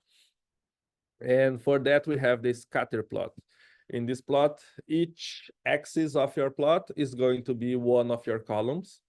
And basically, it gives you a lot of these scattered points. That's why the name. And if things are very well related, they always happen equally. You would have this diagonal going from the bottom left to the right corner. In this case, things are spread out in this kind of triangle shape in the lower left. So it's yeah, you cannot say these are kind of proportional or related. They have some relationship sometimes, but yeah, you have very extreme cases where CR rain has a measure of 10 and Pinnacles has a measure of 0, and also the opposite, 14 and 0. So yeah, as you would expect in New Zealand, rain is very volatile and it might be raining here and 10 meters, 100 meters, it's not raining. So yeah, these built-in are quite powerful, but they might be limited for some users. So that's where Seaborn, for example, comes in. We can do, instead of generating scatter plot like one relationship by one, in the sense of 2 columns by 2 columns and then generating a lot, it can do it with this pair plot. It can generate a scatter plot for the whole data frame. Again, just as a refresher, S and S is the way we call Seaborn, and then we are just using the pair plot method, the pair plot function from the Seaborn module. This one is taking a while because you see, it generates a lot of things. So yeah, you can see it's kind of better looking than the built-in pandas, and you have all. So here you have Tairua, Opitonui, CR Rain, Pinnacles Rain, and here you have Tairua, Opitonui, CR Rain, Pinnacles Rain. So you have all the relationships here, and you can have this broad overview of how each column relates to each other. Next, we can also do some not three-dimensional, but we can use 3 columns in a way that the third column is coded as the size of the dots, the points. And here we are going to plot Tairua versus Opitonui, but using the CR Rain column as the size of the point. Yeah, it gives a warning that using the legend with finding automatically the legend is compute intensive in this case.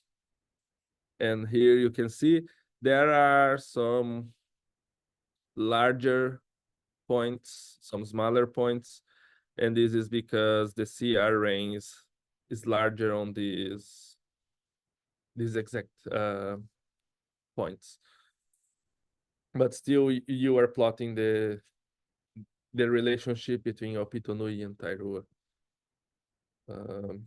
Yeah, geographically they are somewhat close each other, but I don't know, I don't remember if they are in the same hydric system. So yeah, you kind of have this kind of diagonal here, but you also have the spreads to the sides. Another very cool plot you can do, yeah, just look at all the options it's possible to use. And yeah, it gets complex quite quickly. Another very interesting plot you can use from Seaborn is the violin plot. This one in specific, it doesn't resemble a violin too much. Yeah. But the cool about violin plot is that you have the box plot kind of embedded in it. So you have the quartiles information, you have the extremes information with this, and notice how this kind of shade here, this is basically the dispersion of your values. So the more frequent a value appears on this data you passed, the larger it's going to be. So again, common values, the standard river depth, you have this wide shape here, and then less common values, less common depths, you have this very thin line, with just showing that it happens. It doesn't happen often. It's just a extreme event, basically.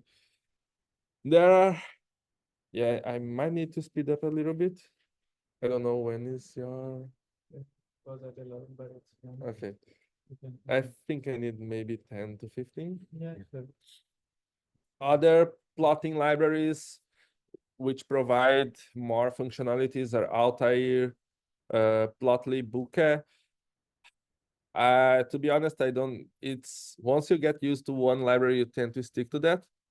I know like Plotly and Bouquet, they have some kind of interactive plotting, so you can change things in real time and it reflects on the chart. It's pretty cool. But yeah, that's I think more for the industry where you want to do these demos. For academy, you write papers and you have static images. Also, another reason we don't include them here is that they don't work well with Colab.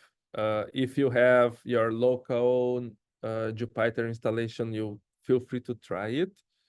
But yeah, for safety reasons, we chose not to include them here. There is one example though, which is this one just later on. Moving on to data accessing and manipulation. So for now, we were just cleaning the data. We were filling missing values and we were plotting it. Now, how to manipulate data, how to access data, how to filter data, those are all important operations we need. And for example, we can kind of concatenate two columns. And in here, we are adding the values from the date and the values from the hour column with a space in between. And the result, as you can see, is another column. Okay, it's back to working. The result is just another column which has this text. As again, text because this is an object. This was just a text concatenation in a sense, so it's easy to understand. But we can also do some more powerful things. For example, we can do numerical operations as long as they are valid. So, for example, we can print the values of the sum between Tairua and Pinnacles. And then we can also do the Tairua divided by Opitanui, so creating this ratio. So here is Tairua plus Pinnacles. You have the values from the median field. This is using the median field data frame from Tairua and the median field from Pinnacles Rain. And you add them together, this is the result for each timestamp, for each entry. And now if you take Tairua and divide by Opitanui, this is the result you get for each timestamp, for each entry. And you can see both of them are float because yeah, you have two float columns, you provide a valid mathematical operation, and then you have as a result another float. It's also possible to, yeah, this is very handy. We are doing some operations between columns, but we can also include these operations back into the data frame. And this is done by simply by adding. So if you remember, there's no river ratio in the column names, but just by doing this, it means the way the language understands it is create this river ratio column and include it into the data frame that's in the my data frame fill median variable. And we are assigning this operation to it. We are also assigning the CR range plus Pinnacles range into the total range column. And then we are going to display the statistical descriptors just so you can see the columns there and also to plot the KDE. You just created some violin? No. Somebody asked why is that left foot negative? Why is that left side and right side? Ah, okay.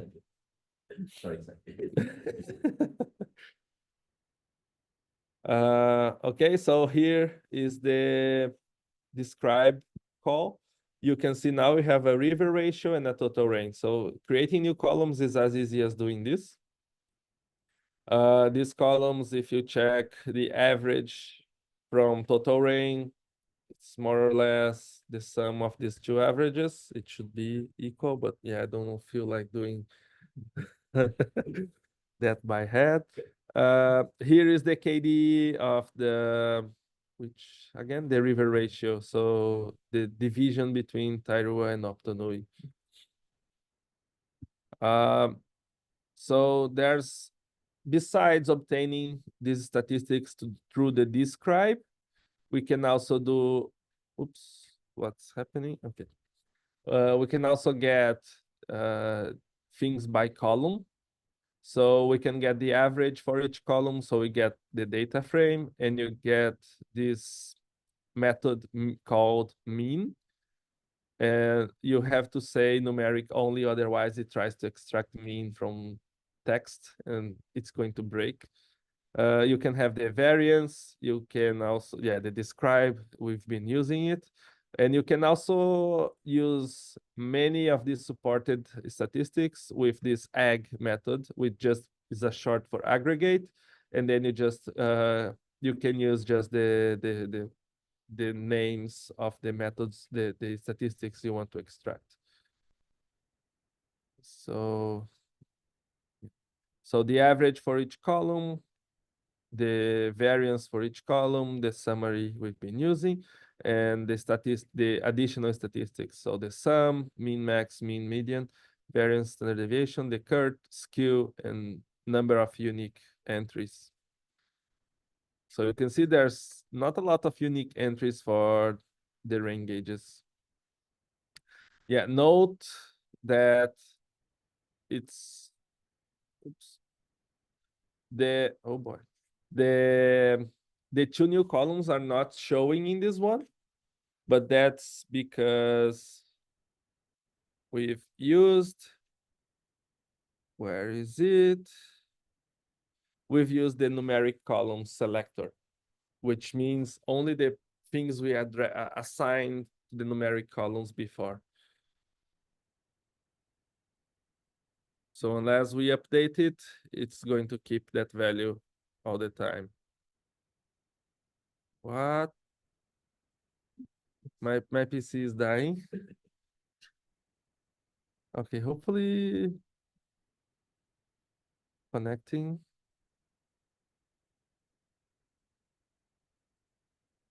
Okay.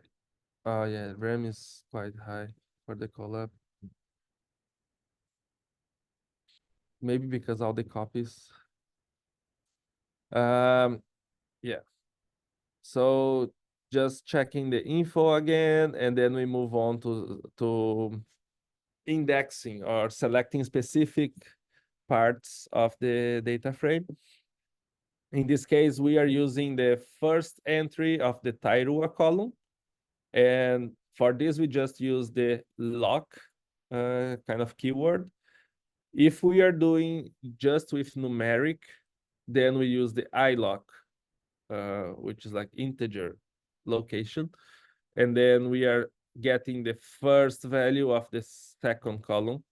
Remember the thing about being zero indexed? So yeah, you can see that we can access the same value either through this using Tairua and lock or using two and ilock. It's also possible to get a range of values. So we can get the first 5 entries, the last 5 entries, and the 100 to 110th entry of always the second column, the same Tairua. And it's easily as ilock 0, semicolon 5. If we use negative numbers, it's you take the last one and you go back this many entries, and in here again, just as we did 0 to 5, we're doing 100 to 110. And yeah, we can get values for all columns. So here we were using the 2. Now we are just using semicolon, and we are going to take all the columns. So remember we had only Tairua, now we get everything from the data frame. As I showed before, you can get all the values in a column, And something Nick mentioned, and I just remember I didn't show. If you use, I don't know, yeah, but in this case, it might not be the.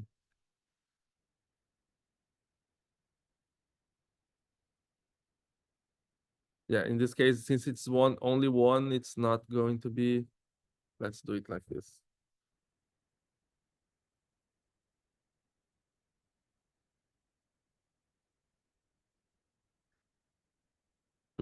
Oh yeah, true. In both, yeah, in both, just to be consistent. So if you use print, you get this simpler option showing. If you use display, you have this better looking one. In practice, it's not a huge difference, but yeah, it looks nicer. Oh yeah, it was back. Oh, sorry. I should have scrolled down before. Yeah. Now, accessing and subsetting data frames by values. We can also do this kind of filter operations where we select things by values. Remember the NumPy array where Nick selected things with which were greater than a value? Here, the same principle operates. If we get the values from CR range from this data frame and get only the ones greater than 0. And then assign it to my data frame filtered. When you do the filtered example, yeah, it's just going to change things a little bit. In this case, not so much. No, it does. It does, yeah.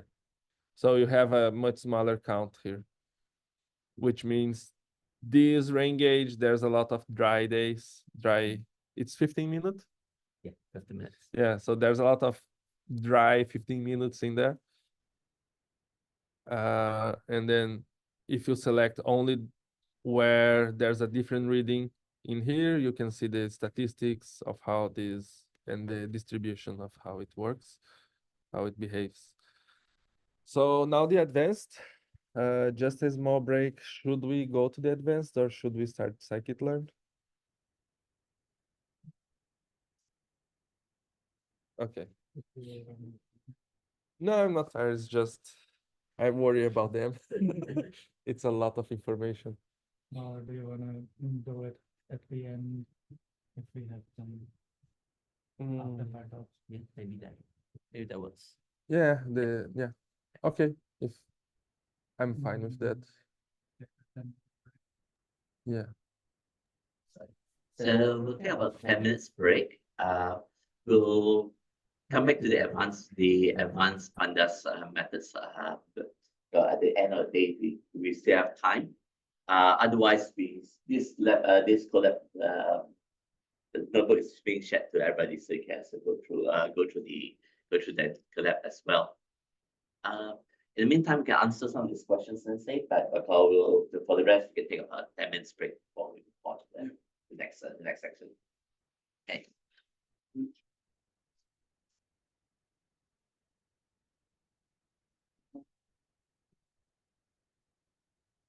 Why not normalize?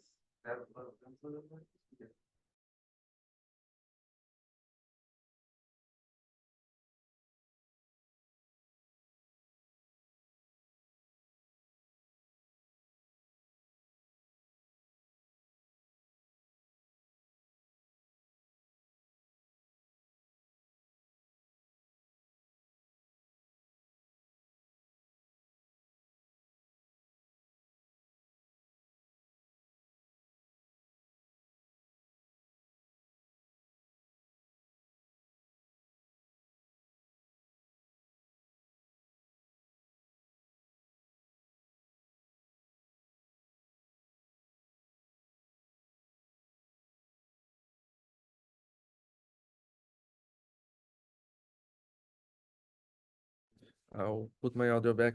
So yeah, that's a tricky case. 70% is a lot of data. It's hard to impute it. Yeah, depends on the data as always, but usually it's hard to do it and it's better to drop. But it might leave you with too few examples. So yeah, if the 70% is a single gap, that's maybe easier to just drop and use the whatever is out. Or you can just impute for a small amount of time where you can have a reasonable confidence that's correct. But yeah, imputing for the whole 70% is going to be a hard task.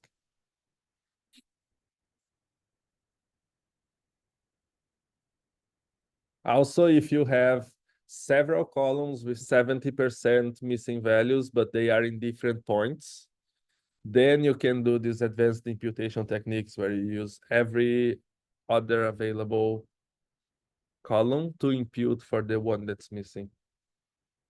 But yeah, if your gap is more like everything is missing for this 70%, then it's hard. It's basically best to drop and hope that you have enough data.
Should I start?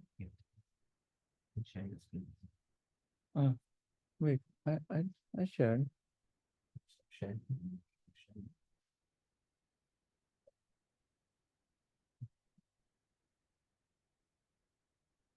Okay. Mm. Mm, mm, mm. 1 second. Okay, so welcome back, everyone. Now we'll start with the third session, which is going to be on scikit-learn, and we'll try to make it as easy to understand as possible. So in this session, we'll first look into regression, where we'll see how to read data from a CSV file, inspect a data frame, which is something that Guilherme already discussed. Then a bit into visualization, and then we'll see how to define a regressor, evaluate a regression model, and then use cross-validation to choose the appropriate models or appropriate parameters for the model. And then we'll look a bit into classification models. Again, we'll read a CSV, inspect the data frame, visualize to understand what the data is about. And then we'll define a classifier, and then we'll see how it is performing by evaluating it. So before we start, I'll just like to give you a bit of overview about machine learning. So machine learning can be broadly divided into three main branches. One is supervised learning, unsupervised learning, and reinforcement learning. But today we'll just be focusing on the supervised learning branch. But yeah, just to give you an overview, in supervised learning, what you have is your data has labels, and so you have inputs and you have target labels. And in supervised learning methods, you are training the model to look at the input data and try to predict the output, which is the true label. And then in unsupervised learning, you are presented with unlabeled data. And so you don't know, you just have the data set. You don't know what it is about, what are the different classifications that could be done with it. So you use some unsupervised learning methods to find connections between them and put them into um, uh, like similar bins or blocks based on their similarity. And then in reinforcement learning, you have algorithms or agents that learn by interacting with its own environment. And these agents receive rewards by performing the task correctly, or they get penalties whenever they do a mistake. But yeah, today we'll just focus on supervised learning, which includes classification and regression. So for this, we use, for all of these tasks that I just discussed, we can use scikit-learn, which is a library in Python. And here you can get some types of examples for the supervised learning based things that you can do. So like a regressor, support vector regressor, and then in classification you can have support vector machines, k nearest neighbors, naive Bayes, and stuff like that. So yeah, first we'll look into regressors, and then classification, and we'll do this similar to previous sessions or modules, where we'll go into different notebooks to do all these things with you together. And I'll share these collab notebooks with you. How do I get the chat? Yeah.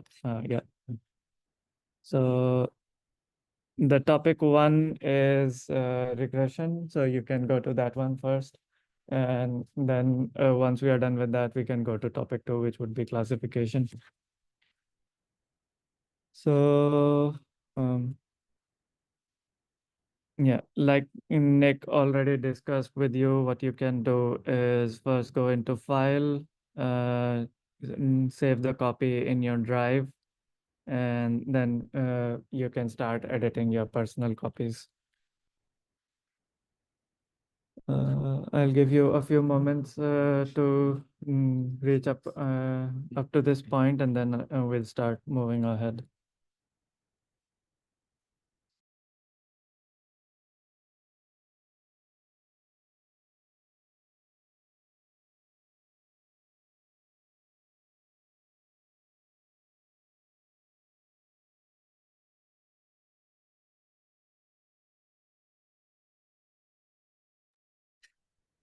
Do you mean this one?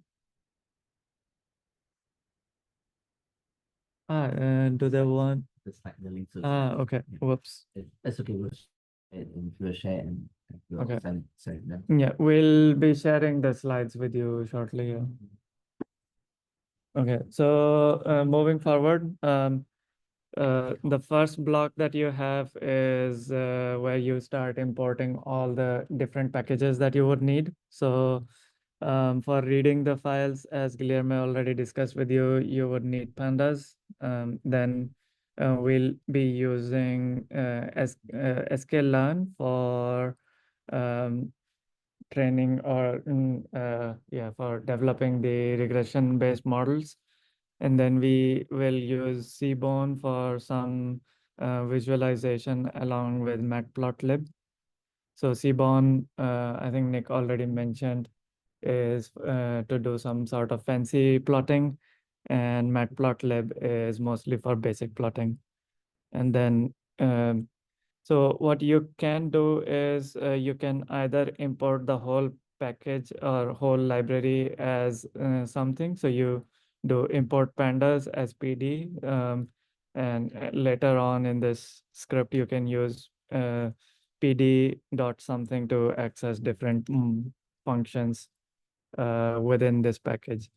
Or the other thing that you can do is you can import specific functions from the package or a library. So like in this case, what you're saying is from sklearn library within the pre-processing package in that library, we just want one particular function, which is standard scalar, or we want something called grid search CV from model selection, which is a smaller package within sklearn library. So yeah, just to give you some overview of what these things mean. So what we can do is we can start running, start importing. Once it's done, you get a check mark here. Then you can import the data, which is available to you through this link. Yeah, so now we have imported the dataset just to see. So it has downloaded the files. Now what we can do is we can import it within our scripts. And then we can use the info command of pandas to see what is included within the dataset. So this has 7 different features, which is transaction date for a house. So this dataset includes house prices. And then one feature is transaction date, then the age of the house, then distance of the house from the nearest MRT station, then number of convenience stores, I guess, around the house, then latitude and longitude of that house, and finally the price of the house, which would be our target variable. And then this is something that we've already seen, but using the head command, you can view first few rows of the data frame to see how the data looks like.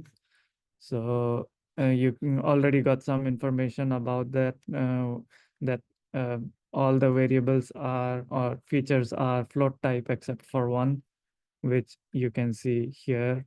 So this is int, the others are float variables. And so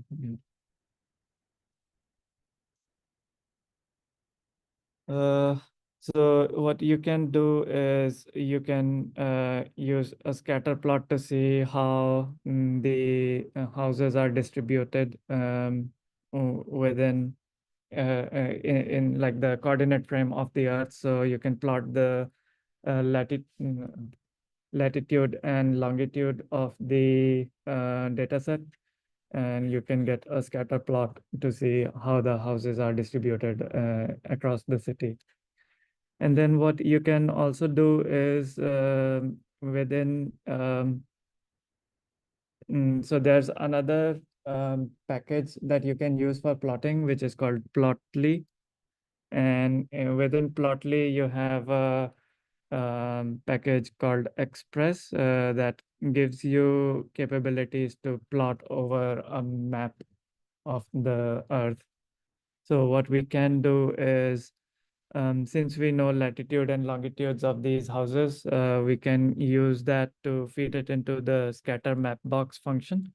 And based on that, it gets plotted on the actual map. So you can also see where it is. I think this is a location within Taiwan. So yeah, you can drag it out, you can zoom in, and if in case you want to see more details, geographical details of the houses as well. So yeah, you can plot it in this way and play around if you want. And then one of the things that you can do is to look at the data set and see different types of correlations and different types of relations between the data set. So this is taking a bit long to run.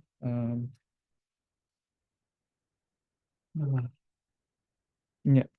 So here you can see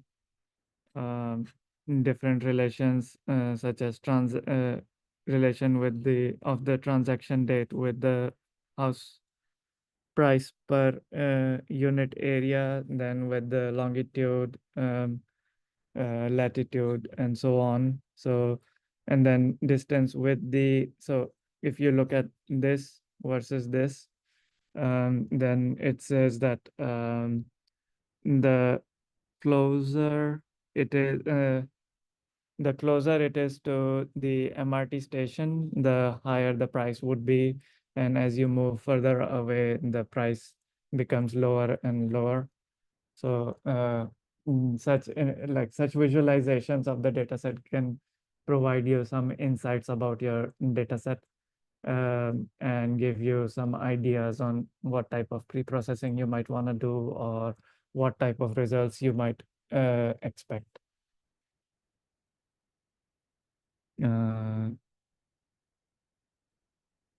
And then again, just some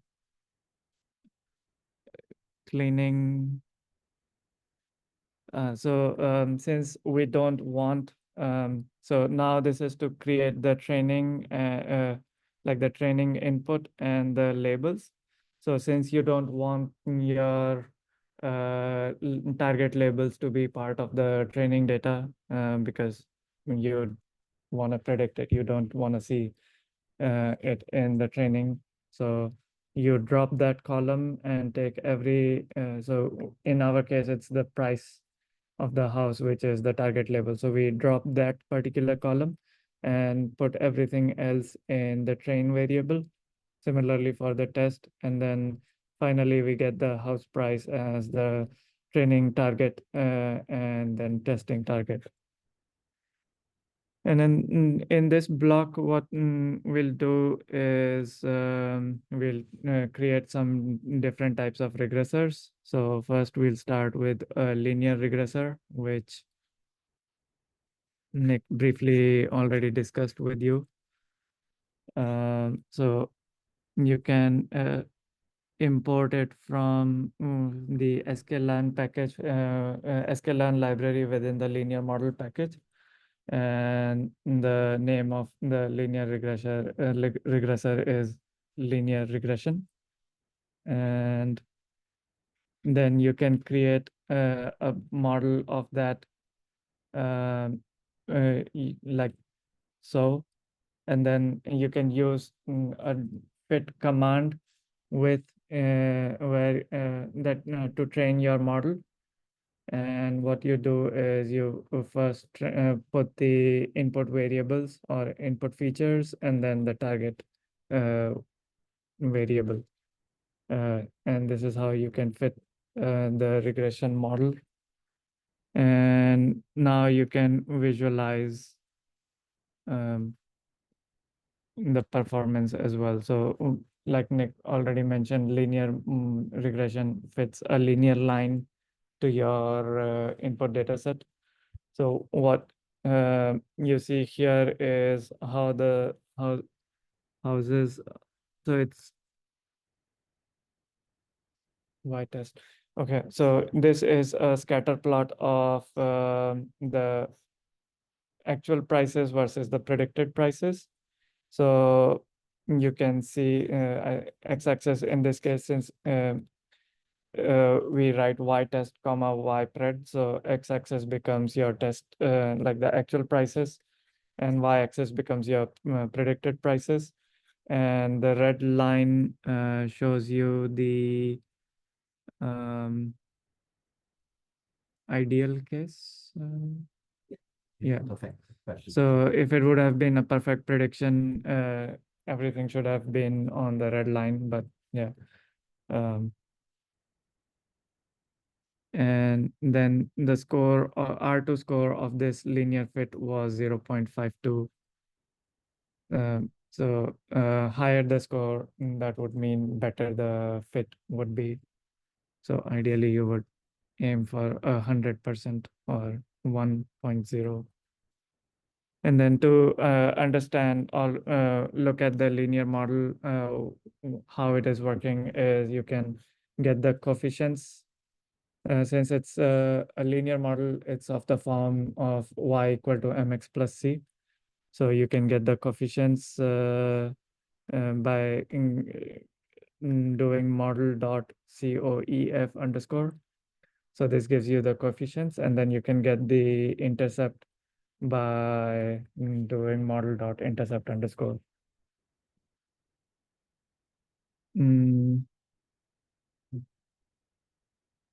Sometimes I forget to run. Yeah. And then you can plot your own lines, or you can create your own linear models based on the coefficients and intercept that you just got.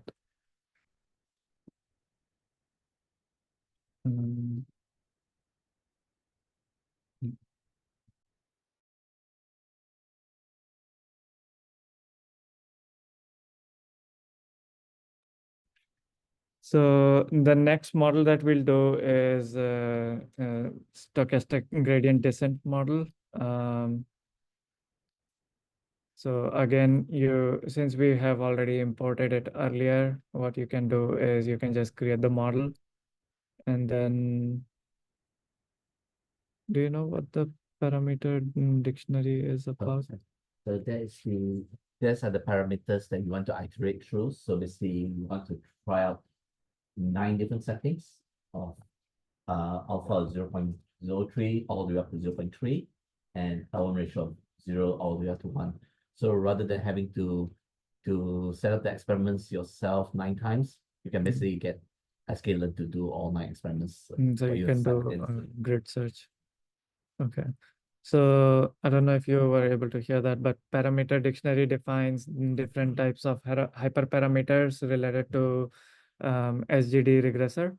So what you can define them as a dictionary here, and then you can pass it to one of the inbuilt functions of sklearn called grid search cross validation, where you can provide your model that you created over here and the parameter dictionary that you created here. And based on that, it'll create a grid search, and then you can just fit all the different.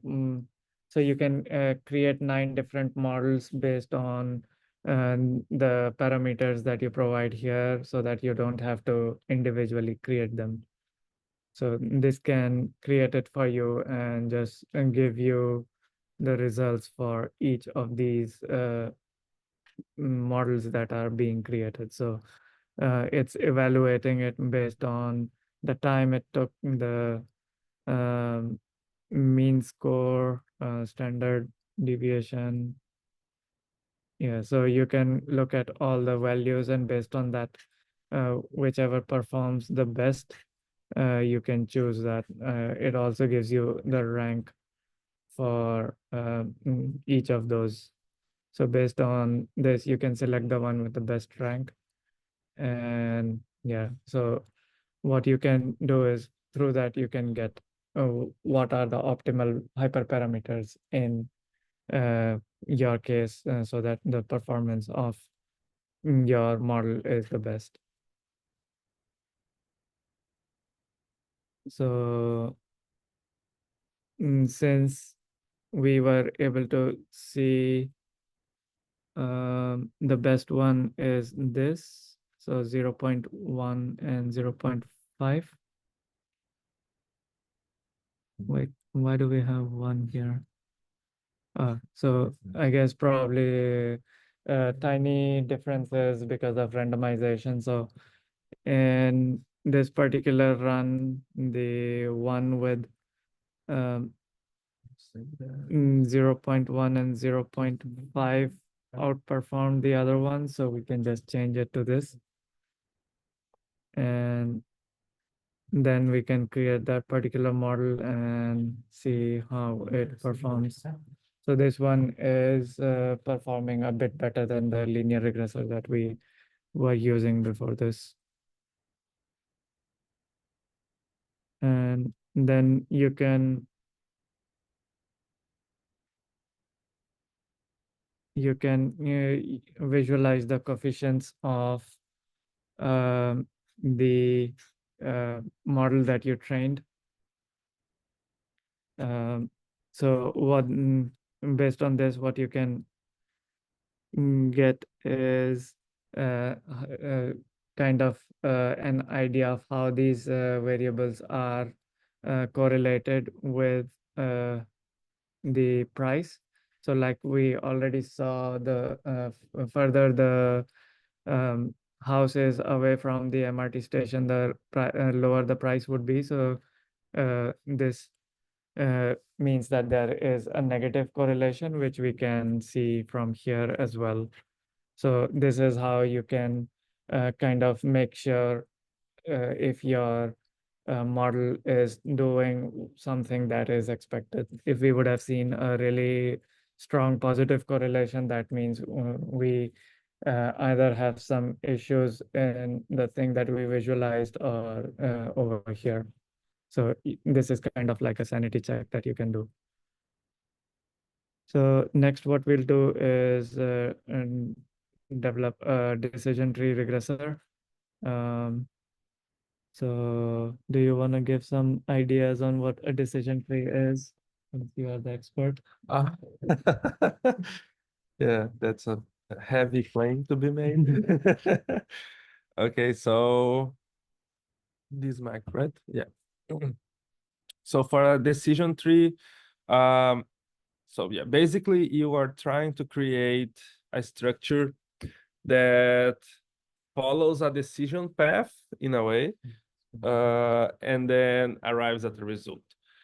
The question is how to create this decision path. So it's through analyzing the data and trying to come up with the best splits. So basically a decision tree, or a tree in computer science, it's the inverse of a tree in the nature. So trees in the nature, they have the roots. I don't know which camera they are looking at. That one. That one? Okay, so you have the roots, you have the trunk, and then you have the leaves and the fruits. In computer science, you have the root on the top. Then you have split nodes, which are nodes with decisions to be made. And then when you reach a leaf of the decision tree, you are going to get the correct prediction in a sense. Decision trees, they can be either used for regression and for classification. In this case, we are using it for regression. So basically what we try to come up with is, let's say, again, let's go to a simple toy example. Let's say we want to predict the temperature we'll get tomorrow. Then we might need some information, of course. And let's say the first thing we need to check is it sunny or is it raining? So you have a split node, which is a node that's giving you this decision. If it's sunny, you go left. If it's raining, you go right. Then the next split node is, if it's sunny, is it overcast or is it windy? And then you have another decision to make until you reach a leaf. So in this case, it was sunny and it's windy. Then you reach a leaf. And in this leaf, all the yeah, this is you were sharing? Yeah. So Ananya is sharing one example of a decision tree. So each one of these small rectangles is one of these decisions, is one of these split nodes. You are checking one feature and the value of your instance is going through there. And then based on the comparison between the split node and your instance, you are going to one side. Then until you finally reach a leaf, which is the bottom here. So all these nodes without anything below them, or also these nodes up here, they are leaf nodes. And in them, you aggregate all nodes that get there. And you can do something as simple, in the case of regression, just as calculating the mean value. So we get from our history of, let's say, 5 years, we get all days that happen in August that were sunny and that were windy.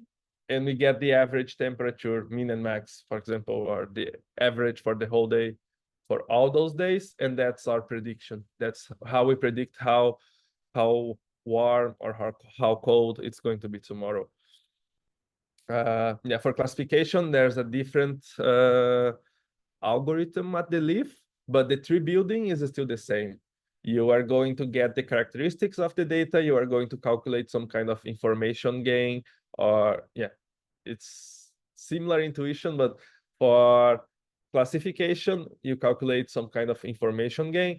For regression, you try to minimize the variance between all the features that are going there. Yeah, I know it's a lot to take in. Decision trees are kind of maybe the canonical machine learning example, because as Albert said yesterday, if you were present, decision trees are kind of explainable by nature, because it's just a set of rules of decisions that you take in sequence until you arrive at a decision. Of course, the bigger your tree, the harder it is to interpret. In this case, you would have lots and lots of decisions to make. But if the tree is short enough, it's easy to understand why it's reaching that conclusion. Yeah, I hope that's good enough explanation on decision trees. Yeah, just let me know. I guess you need to remove the spotlight from there. It's fine. It's fine. Okay. Is okay. Sorry. What was I gonna do? Yeah. Okay. Yeah. Thank you, Guillermo, for this amazing explanation. I won't have been able to do that.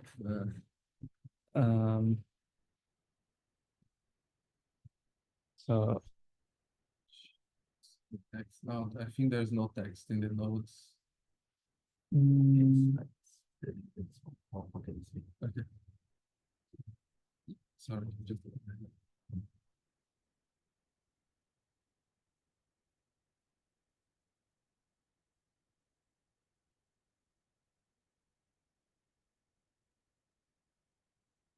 Okay, so yeah, next, what we can do is we can look at the feature value importances. So,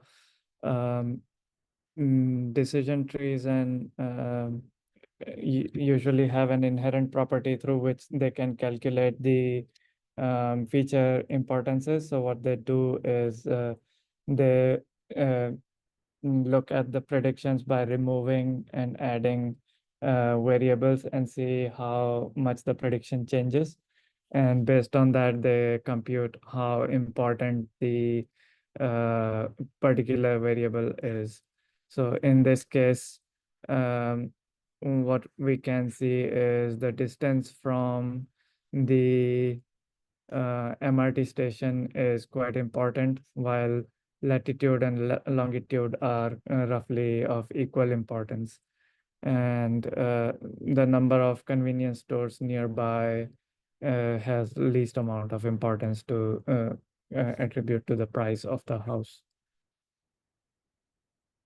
So similarly, what we can do is we can train random forests. So random forest is basically a bunch of decision trees developed together.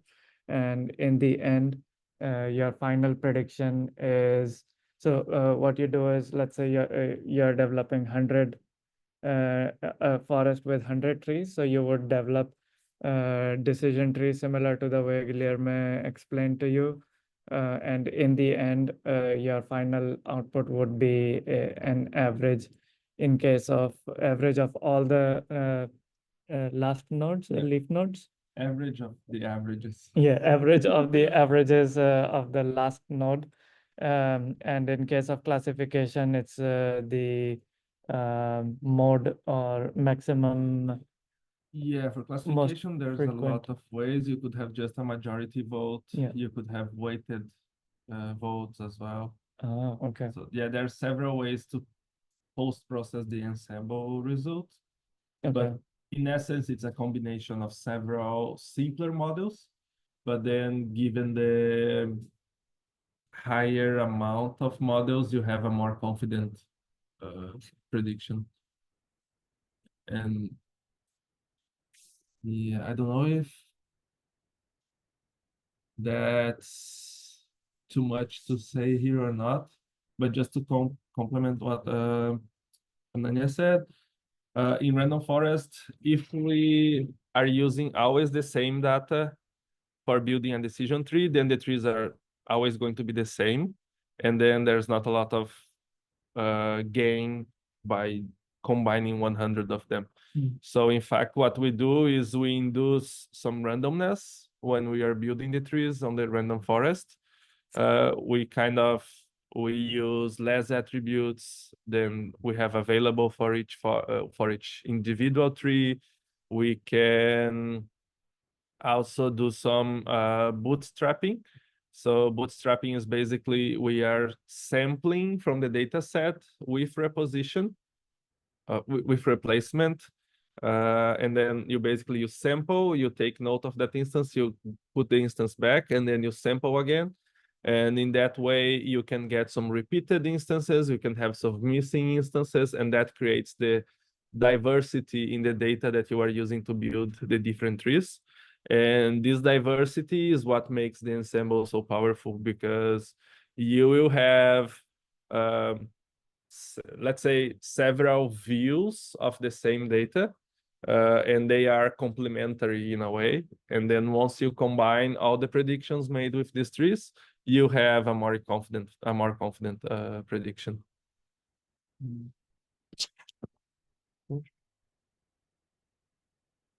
Okay, so yeah, similarly to decision trees, you can look at the feature importances in random forest as well. And yeah, it's quite similar to the one that we saw in decision trees as well.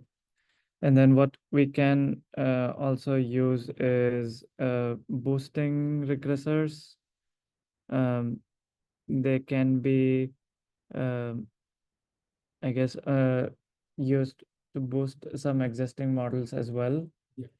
Um, yeah. So traditionally, boosted examples such as ADA Boost works really, really well with tabular data. In most cases, you don't even need neural networks, but called ADA Boost works. Or XGBoost, yeah. ADA Boost or XGBoost. It's pretty much the de facto method we use for all our tabular data. Yeah. So the principle, the difference from a simple ensemble to a boosting ensemble is that in the bootstrapping, the simple ensemble, the random forest we were mentioning, every model is independent and we train it independently of each other.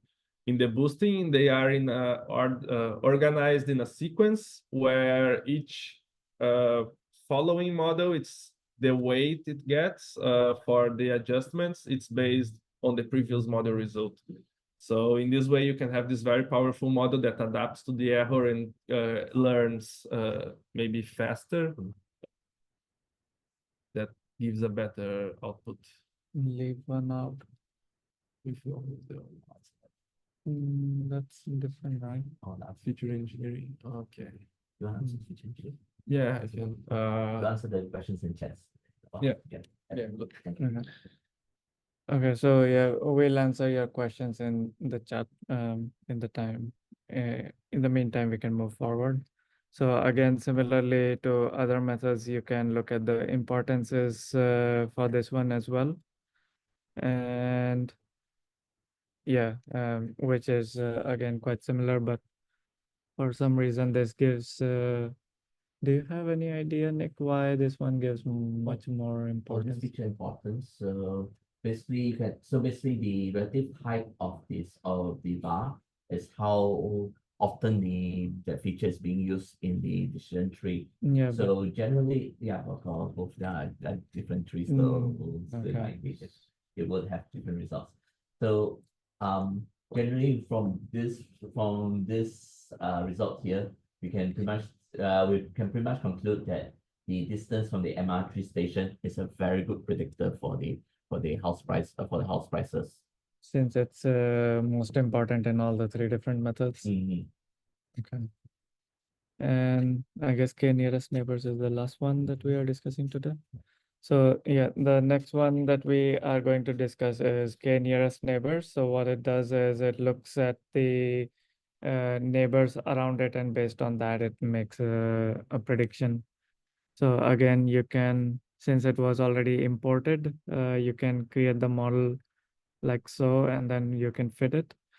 And then you can visualize the prediction versus actual prices, which looks like this. And the R2 score for this is around 0.52. So yeah.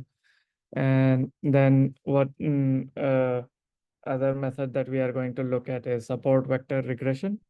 So it is the regression version of support vector machines. Yeah, we'll not go so much into detail because I guess the mathematics of these things would be overwhelming. And then what you can do is you can, so this is just to plot all of the methods together. What you can do is you can create a list of all the different regressors that you want to use. You can put them in a loop. You can what we've been doing until now, like you create the training, you can train the model here, then you can get the predictions, and then you can plot them. And you can, instead of doing them one at a time, you can just do it through a loop over here. And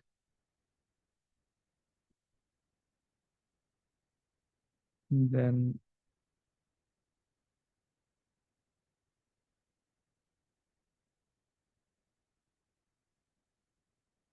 so since now the last regressor was SVR, in reg we get that last model that was trained, which was SVR, and then we can look at its parameters over here. And we can also repeat the same thing that we did over here, but with a grid search, where we can define all the parameters here. We can do a grid search. So yeah, so what this is gonna do is it's gonna get each of these regressors one at a time and then do a grid search on all these models and then give you the best performing model in each case. And over here you can get the result for the grid search, and you can look at the rank and see which one's performing the best in your case.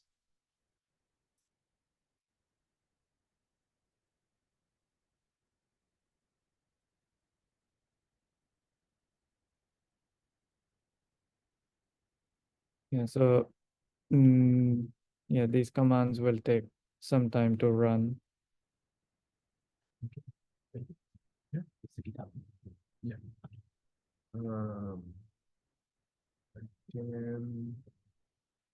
Did we do the classification after lunch? I think only the notebook for the last part is missing.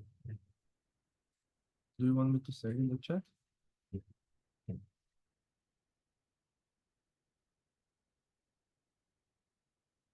Okay, so since it's done running, you can see the ranks for different models. And in this case, the best performing model is this one with alpha and learning rate of 0.1 and 0.75.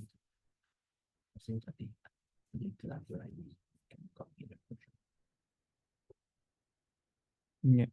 Okay, so this was the part for regression. I can give you a few minutes to set up the classification script, and then we can start the classification model as well.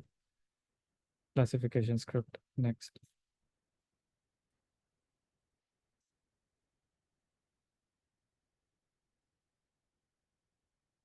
And if you have any questions on what we just saw or what we discussed until now, you can keep asking in the chat.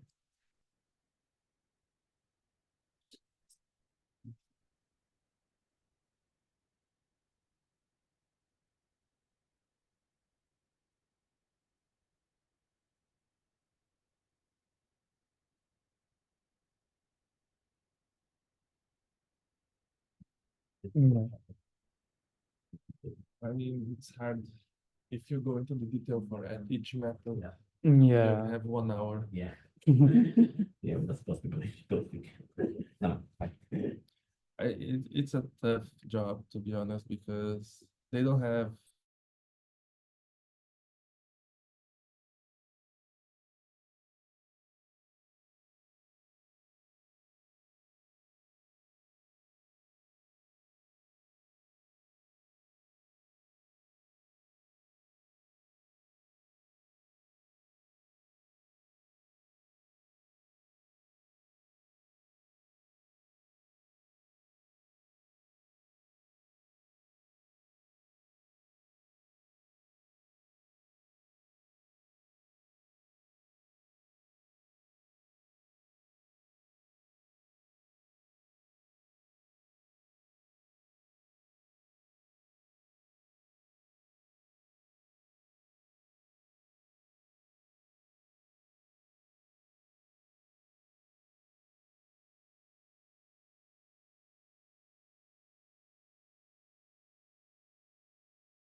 basically on neural networks, how they work and how they work and how to implement one on Python.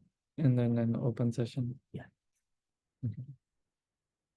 Okay, so if you have set up the classification example script, we can move ahead. So again, we start with the basic setting up by importing all the things that we need. Ideally, it's better to have all the imports up top, especially if you are doing a .py script. Not, it's fine with notebooks like these, but yeah, just for consistency, it's better to have everything here.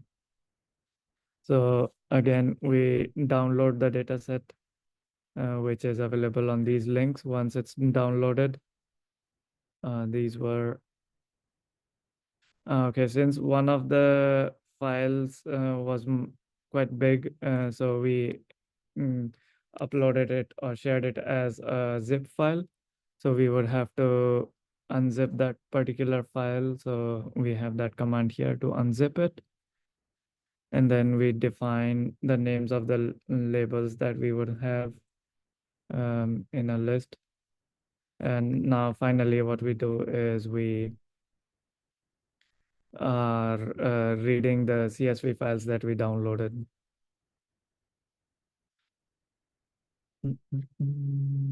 So once the downloaded files are imported into our script, we can look into so we can use the fill NA command by filling all the missing values with median. You can choose different methods as well based on what works best for your dataset, like it was previously discussed. And then what we can do is it's always nice to have a look at what your dataset is like. So since we are using a dataset called MNIST fashion, so this is a basic dataset that is trying to classify different types of apparels and footwear. So here you can see a couple of examples for the different types of classes that we have.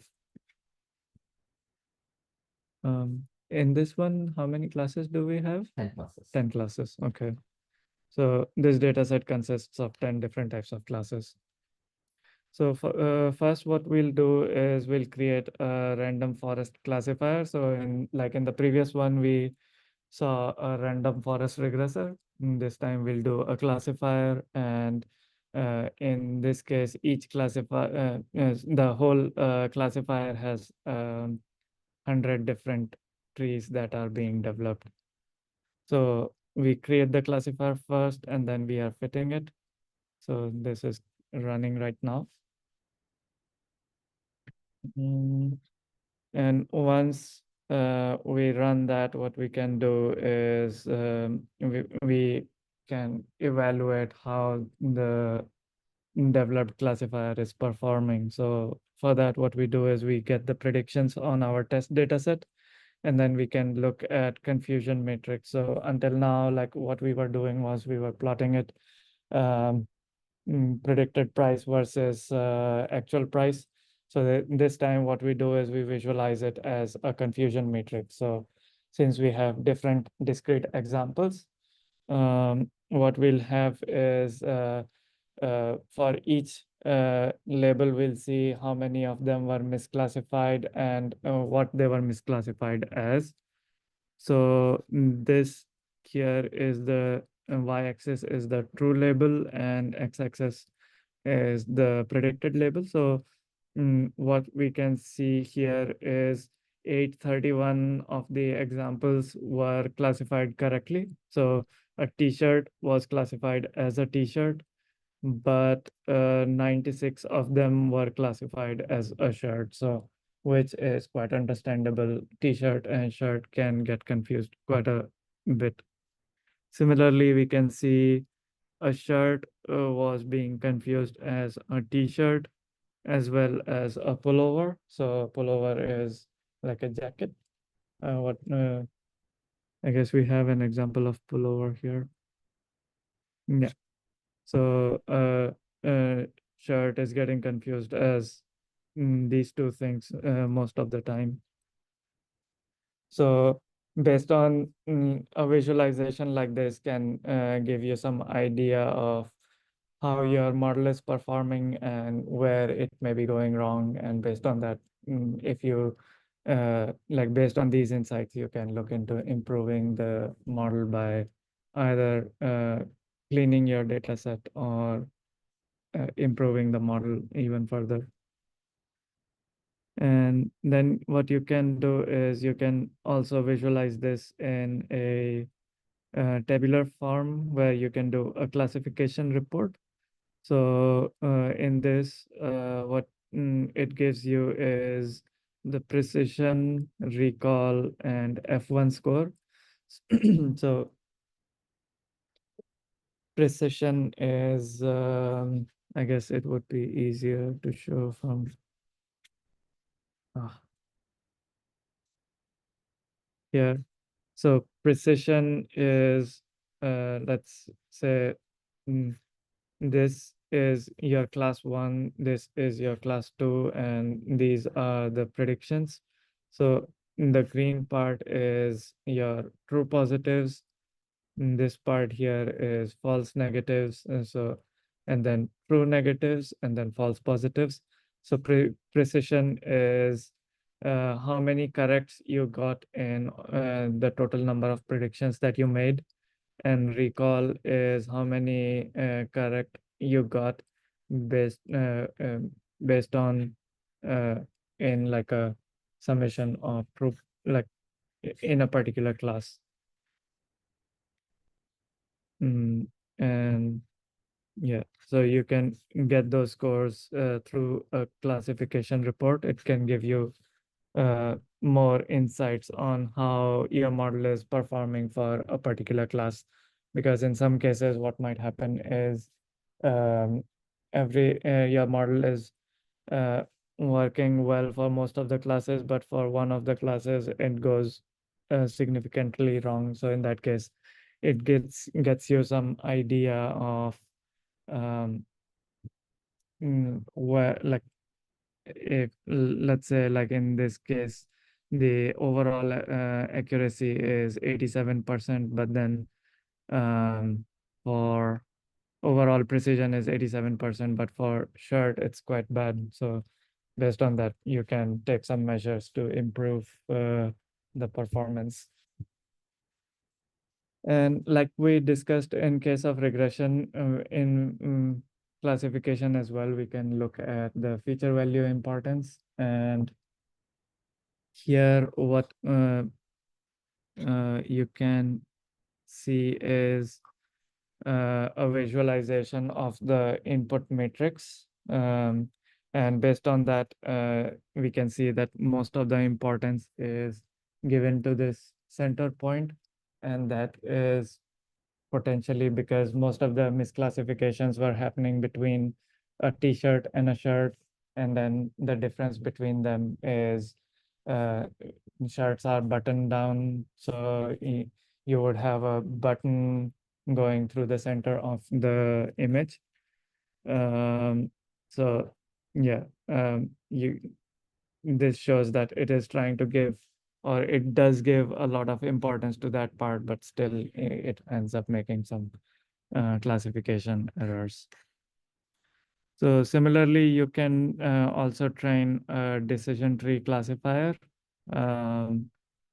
And you can look at the classification report like you did for random forests as well. And for decision trees as well, you can visualize the feature value importance. I'll show you all these things in a few seconds.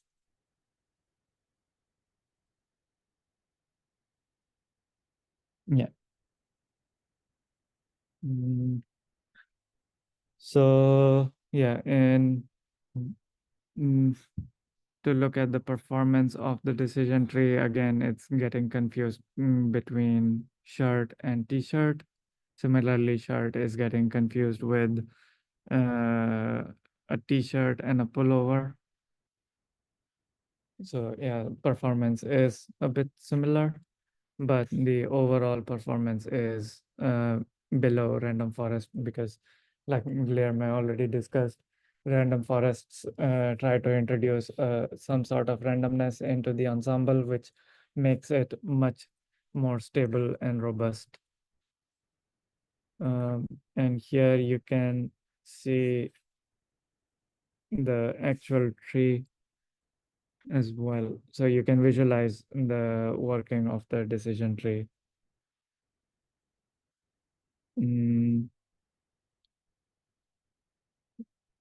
Yeah. Do you want to discuss the tree ways, or that's a bit too? It's just different way Okay. to visualize the tree. Okay. Yeah. So yeah, next what we'll do is we'll develop a k nearest neighbor classifier. And look at the classification reports. So one thing you might notice is that you pretty much use the same code for the different classifier. The key advantage of sklearn is that the methods all use a similar function, all use a similar method, and to do the training.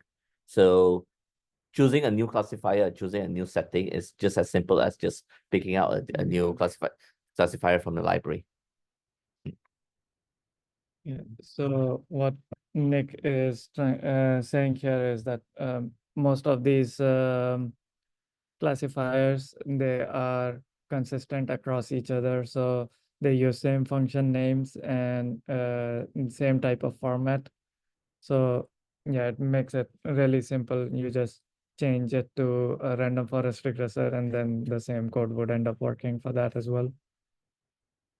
And yeah, so you can see the performance of the k nearest neighbor again through the same classification report as well.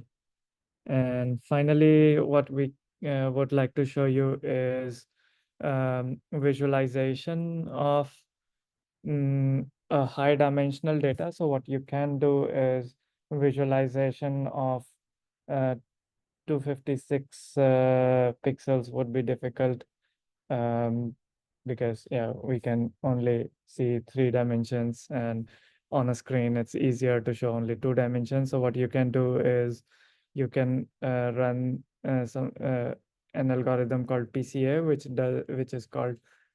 is principal component analysis. So what it does is it looks at all the how the data set is distributed, and it gives you the variances. It tries to capture most of the variance, and then it gives you a sorted list matrix that tries to capture majority of the variance, and then you can just visualize in those number of components. So in this case, since we want a 2-dimensional view of our data set, we get top 2 components, and then based on that we can visualize that in the image here. And you can see all the different classes, how they are distributed in these 2 dimensions. And this if these blobs, they were quite separable from each other, it would have been really easy to just develop a linear classifier and create achieve really high accuracies. But since this is quite mushed into each other, you would need some complex classifiers to be developed, and yeah, to achieve a decent performance. Yeah, so that's it on the classification examples as well. Nick, would you like to add something to this? Yeah, so dots here are quite helpful. So basically, if you can see that the dots are all clustered together. They are usually considered a simple problem. The more mixed up the dots are with the other colors, the more likely the classes are tend to be confounded with each other. So you can use this as pretty much as some diagnostic test or some way to qualify how difficult this problem is going to be, and whether you need to look into more advanced methods, machine learning methods for the classification. Otherwise, I think we'll have a break up to 1 p.m. So 35 minutes break. Yeah. And yeah. We'll send the slides, and then we'll resume at 1 p.m. Okay. So everything. So everything's all good.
All right, here everyone.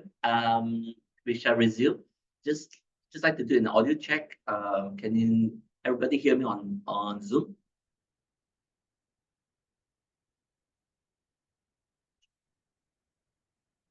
Say something. Okay, yeah. All right. Let's start then. So for this half of the boot camp, we're going to talk about neural networks before we're going to come back to some of the materials that we weren't able to cover earlier. And we'll end up with some question answers, and hopefully they will address all the concerns and give you all with a better understanding of machine learning systems. All right. So, oops, sorry, wrong button. So as the name implies, so neural networks is inspired based on how our brains work. Basically, our nervous system and the bundles of neurons that we have in our brains. And historically, neural networks was a research of interest that happened about 3 times, but it had 2 false starts previously. In the 60s, people were looking at neural networks, but they found that neural networks were too simple and wasn't able to solve problems that are more complex than what they expect. And later in the 80s, they've learned that we could solve complex problems with neural networks by just stacking them together. However, the process of learning these neural networks was slow, and we did not have a good understanding of how we can efficiently learn these neural networks at that point. Neural networks at that point was also limited by the amount of data that was available for others to learn from, and we had and that kind of stymied the capabilities of neural networks. Then came the 2010s, the GPU-based machines, and NVIDIA came out with a compute routine for these GPUs, which basically made learning of these neural networks possible and made it, of course, something that can be done in a very efficient manner. And at the same time, we also have a large collection of labeled data sets which you can leverage on these neural networks to learn from. So I mentioned that the neural networks is inspired from our biological systems. So it works pretty much similar to our brains. So basically, when we make a connection, when we see some examples that makes a connection that are related to each other, the synapses in our brains it has much stronger linkage, and then that's equivalent to basically increasing the weights in the neural networks. Conversely, when we see examples that contradicts what's pre-established, the connection in synapses becomes weaker, and that's equivalent to the weights weakening. I mentioned weights. So weights are basically just inputs from previous layers of the neural networks. So basically all these weights are connected to other neurons in the neural networks, and then these are all connected in order, and then that basically creates a structure of the neural networks.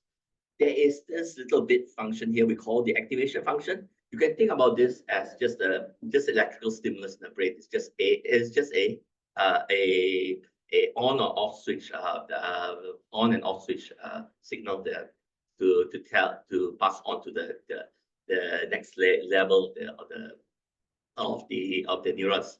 There are a bit of math here, but you don't have to worry too much about it. All it says is if the signal is positive, it gives a value of 1. The signal is less than 0, it gives a value of 0. Okay. So when I mentioned earlier that neural networks in the 60s couldn't solve difficult problems, this was the distributed problem that I was trying to solve. It's basically just a simple XOR problem.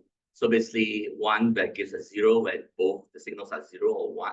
Both the signals are 0 or both the signals are 1, and gives a signal and gives an output of 1 when the signal disagrees.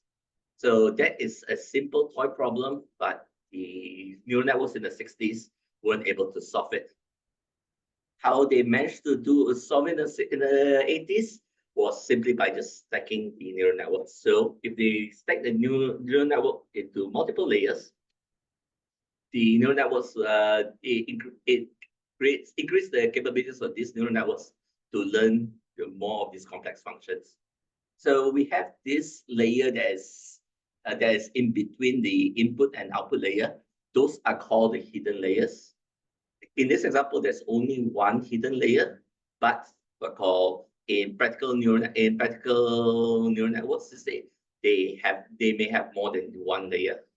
This is also why this is called a multi-layers perceptron. Perceptron coming from the unit that the fundamental neurons in the neural network, and multi-layer meaning there are multiple layers to the neural network. So whenever you hear the word neural network, it's just another name for a multi-layer perceptron. So these names are used interchangeably. Okay. Right. So I mentioned the activation function. These are some activation functions. This a bit of math. We just ignore it, but just know that these are some of the functions that actually goes around giving a positive signal or negative signal in the neurons. All right. So how do we implement neural networks in Python? There is a library called Keras. Keras is a high-level library. So basically, Keras is basically, you can think about it as a super library that calls all the other engines, neural network engines, underneath of it. So there are 4 popular engines that are used for neural networks. TensorFlow is by Google. MXNet, I forgot who's it by, sorry about that. Piano is by Facebook Research, and PyTorch is an open library that's very popular. PyTorch is by far currently the dominant library that's being used by researchers, but called TensorFlow is another popular library that's previously there's previously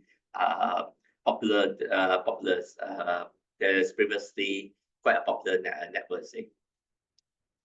The Google Colabs do have all these libraries inbuilt with them, but there is a key thing that we need to do when we use neural networks in Colab, which is to enable GPU. If you forget to enable the GPUs in Colab, your runtime, basically the training process, will be roughly about 6 to 10 times slower. So this is why having consumer grade GPUs being more powerful and being more available to consumers is one of the key developments for neural networks that make that, and what made all these large neural networks possible in the first place. Right. We have some data sets within Keras. Later in the notebook, we're going to try one of these data sets, and they are of different types. So there are image data sets, there's audio data sets, and so forth. For now, we'll just be trying this on a sample image data set. All right. Good. Okay. There are basically 3 steps to using Keras to train a neural network. So the first step is to define a network. So basically, you're going to define the structure of how the network will look like. The second step is to compile it. So basically, tell Keras what type of metrics we are trying to there's of concern to us. Do we care about the accuracy? We care about the difference in the prediction and so forth. And the last step is just to train the network. So that is basically to give the neural network examples and then let the neural network adjust the weights accordingly until it gives us a network that works. Okay. So what is one way to define a network? So the nice thing about Keras is that you can define the network just simply by adding layers. So we'll define the network by adding one layer at a time. So the first layer we add, so in this example, what we're going to do is we're going to create a very simple multi-layer perceptron. So this network has 2 hidden layers, and it takes an input of 28 by 28 and makes a 10 class prediction. So on the first layer, we have a flattened layer. So basically what this does, it changes the 28 by 28 image input. So in this case is exactly for the fashion analysis that Ananya showed earlier. It was a 28 by 28 image. And basically what it does is just transform it such that it becomes just a single string of 768 values. The 768 coming from 28 multiplied 28. The next layer is a 300 neuron layer. So basically just a layer with 300 inputs, 300 neurons that takes in the values from the 768 values from the previous layer. The following layer is a 100 layer input. That 100 layer basically follows from the 300 on the line of 300 inputs, and then basically gets smaller. And then finally, we have a layer of 10 outputs here. These 10 outputs correspond to the number of classes we are trying to predict. So in this case, the fashion analysis data set has 10 classes. That's why the output layer, the output layer has exactly 10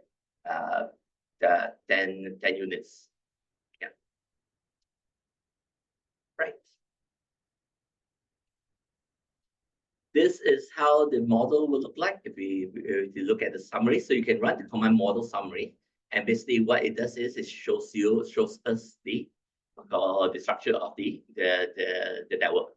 So here we see the first layer has 784 coming from the 28 by 28, followed by a 300 output layer, followed by a 10 output layer, followed by a 10 more outputs. You can work out the parameters yourself, but a simple way of thinking about it is just the multiplication of 784 plus 300.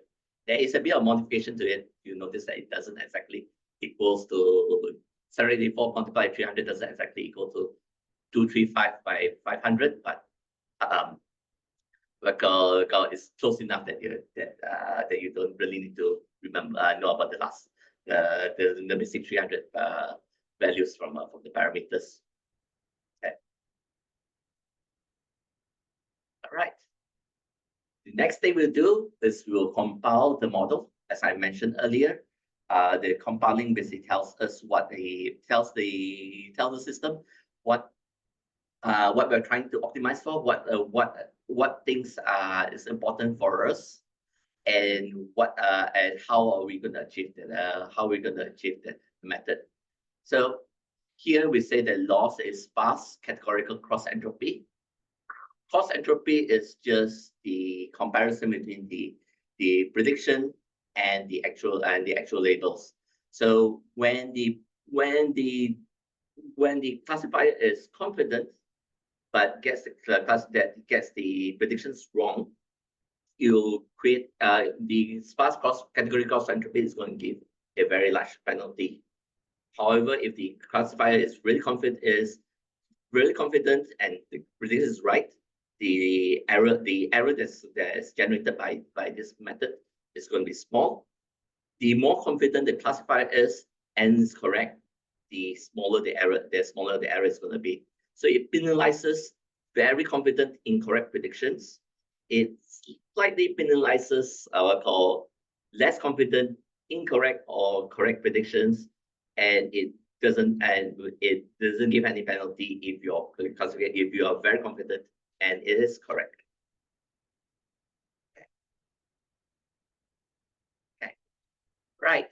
So the class layers is saying, so as mentioned, you have 10 layers and it just does it accordingly. So in our example, we are doing a multi-class classification, basically predicting to multiple classes.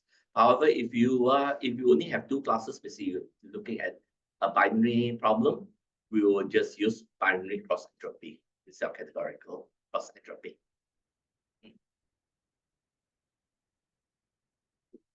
All right. Next method, fitting the model, or basically training the model. There's, if you remember from sklearn, it borrows very heavily from the syntax.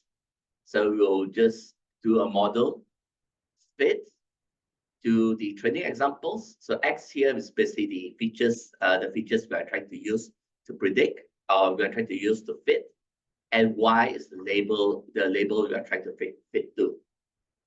The thing that you might notice is there are some additional keywords that are not present in sklearn. We have epochs here. Epochs, you can think about epochs as the number of passes through the data you would want to go through in order to get before the training stops. So there is a trade-off between the number of epochs versus the runtime. You can choose to run to a high number of epochs, but it may turn out that the later epochs might not contribute much to the training and doesn't improve the accuracy at all. There is another extreme example where if you have very few training examples, training to a very large number of epochs actually makes things worse. This is a phenomenon we call overfitting.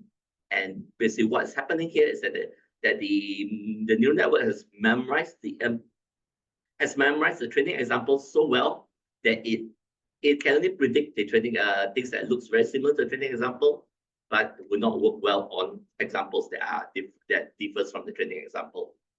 So some of you might have played around with stable diffusion or some of these AI image generators, and you might notice that sometimes it reproduces watermarks from Getty images.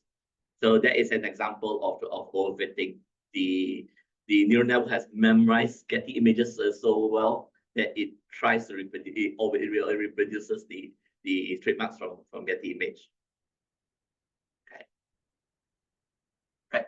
So running the fitting procedure basically trains on the example, and then it returns out the loss, which basically as mentioned, the errors in the prediction, and as well as accuracy. So that is the metric that we say we want to evaluate the model on. Oh, I can't miss this up. There is also this validation data. So this is basically some holdout data or some bits of data that you want to use to measure whether the neural network has, or the performance of the neural network is improving, or is starting to get worse. So at a point when you see the validation accuracy starts to decrease consistently, it's a sign that the neural network has we have trained for too many epochs and we need to stop. All right. Then we can use the evaluate method to measure the performance of the model, and it returns. And this is usually evaluated to a whole lot some hidden, some unseen data that we will use to qualify the model. This will return out again the accuracy, the loss, and this will give you a good measure or a good estimate of what you think how do you think the model is going to perform on future data that we've not seen. Next is the predict. So you can use you can do the predict method. I'll get there in a while. Getting accuracy of 99.95 could be good or bad. If the problem is simple, it is relatively easy to get really good accuracy. However, it could mean that you're overfitting to the training data. So at that point, if I see a really high accuracy, I'll be quite skeptical, and I'll basically be reviewing be validating the model across many other data just to make sure that this accuracy is is what is genuine. Oh, AI sometimes happens. It depends on how simple the problem is. Perfect. Okay. If you run model.predict, it gives us a array of numbers. So you notice that there are 10 columns. These 10 columns roughly corresponds to the confidence. I have to preface this with a double quotes because this confidence is not well calibrated. The neural networks tend to be very confidently incorrect. And later, when we get to one of the notebooks, I'm going to show you some of these quirks of these neural networks being really confidently incorrect. So each of these columns correspond to a confidence that the class belongs to that number belongs to a particular class. So in this case, they think that it belongs to the last class. Here it thinks it belongs to the third class, and here it thinks that it belongs to the second class. You notice that in this example here, they are really confident at this. That, as I mentioned, as I stated seconds ago, is a dangerous work of these neural networks. All right. So there are neural networks for specialized applications. We usually use a neural network called convolutional neural network for images or for problems where there's spatial relationship or spatial temporal relationship with each other, and we use a neural network called recurrent neural networks for sequences or other things that has some temporal relationship with others, with the features.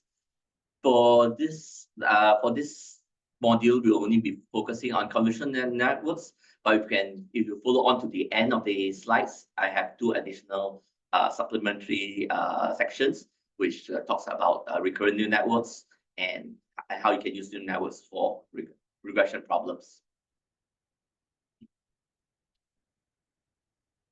So training. So we generally call this recurrent neural networks or convolutional networks as deep neural networks. Although I have to say that the term deep neural networks is more of a marketing thing. There is no real consensus of how deep is a deep network.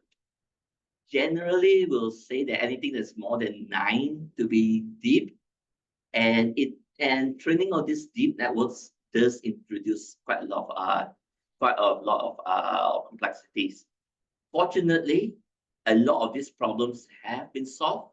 So so nowadays it becomes quite trivial to train an image classifier just without much programming knowledge. We're just building out from the work that have been previously done.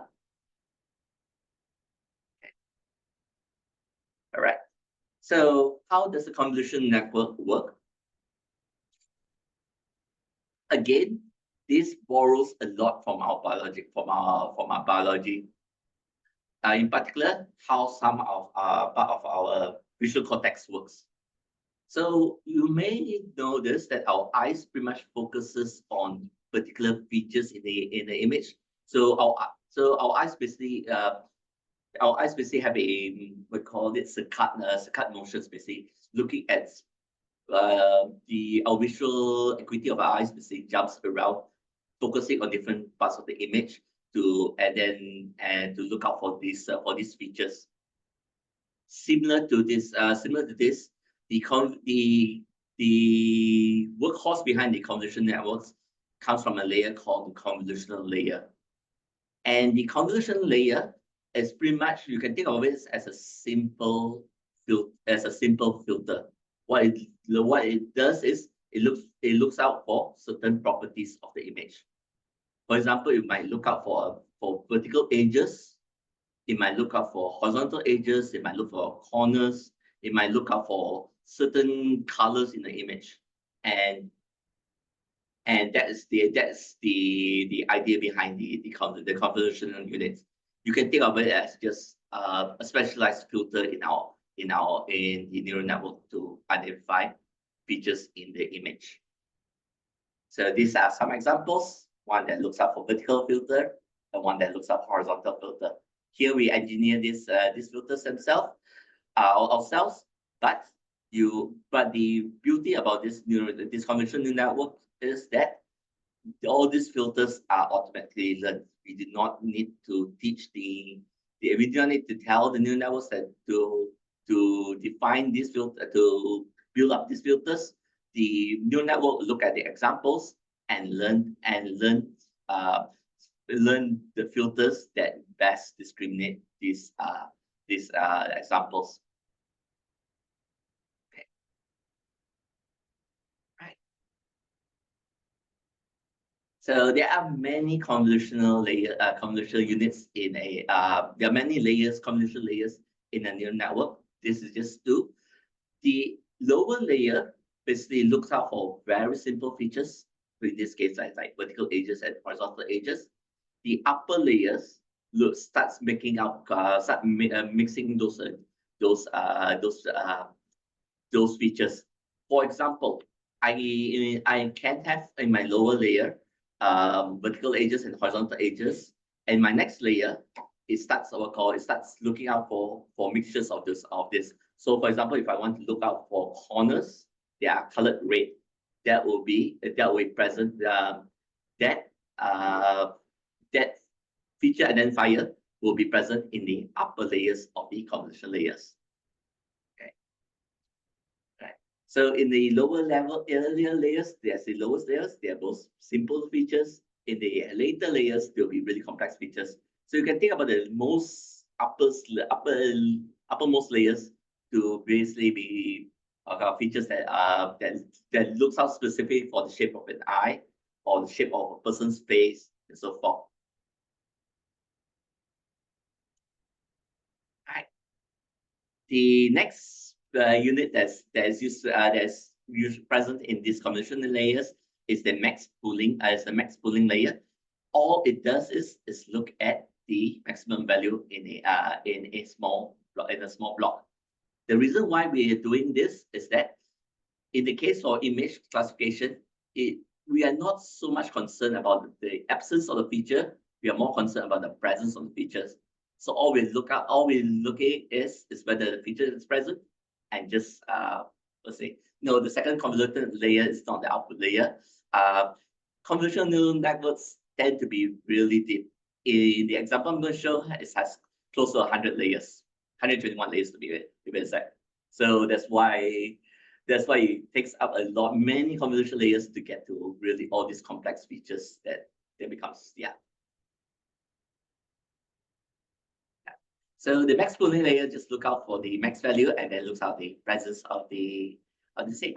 It also simplifies the network to make it smaller and make it easier to train. Yes, the last convolution layer is sometimes called the feature map, and basically it's something that sometimes some machine learning algorithms actually use to do that classification.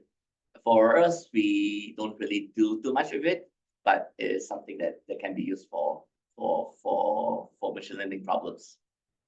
Right. So this is a typical convolution network architecture.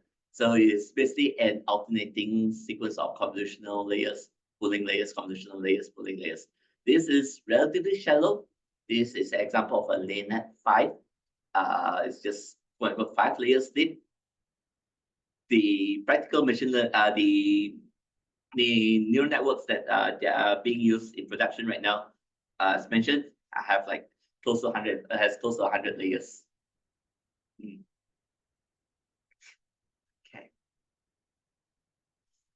All right. We mentioned earlier on dealing with very limited amount of data. How we typically deal with it is we take the original data, we take example of data and we augment it. And by augmenting it, what we do is we perturb the image with very small perturbation in order to create more examples of those images. It also helps the image classifier or the neural network to be more robust to different views of this image. For example, you do not want the image classifier to only be able to recognize this string only when it's held upright, and you want it to be able to be recognized when held in any orientations. So for those who did the teachable machines demo yesterday, you might remember that Ananya obviously was moving his hands around. That is another form of augmenting the data set. All right. This is the link to notebook. I'm gonna share this again, but I'm gonna mention about how modern image classification systems are being trained before we go through the notebook. We are good on time. I was expecting to get there. So the modern image classification methods, neural networks work methods is through a method we call transfer learning. You can think about transfer learning as borrowing the homework of a more studious student.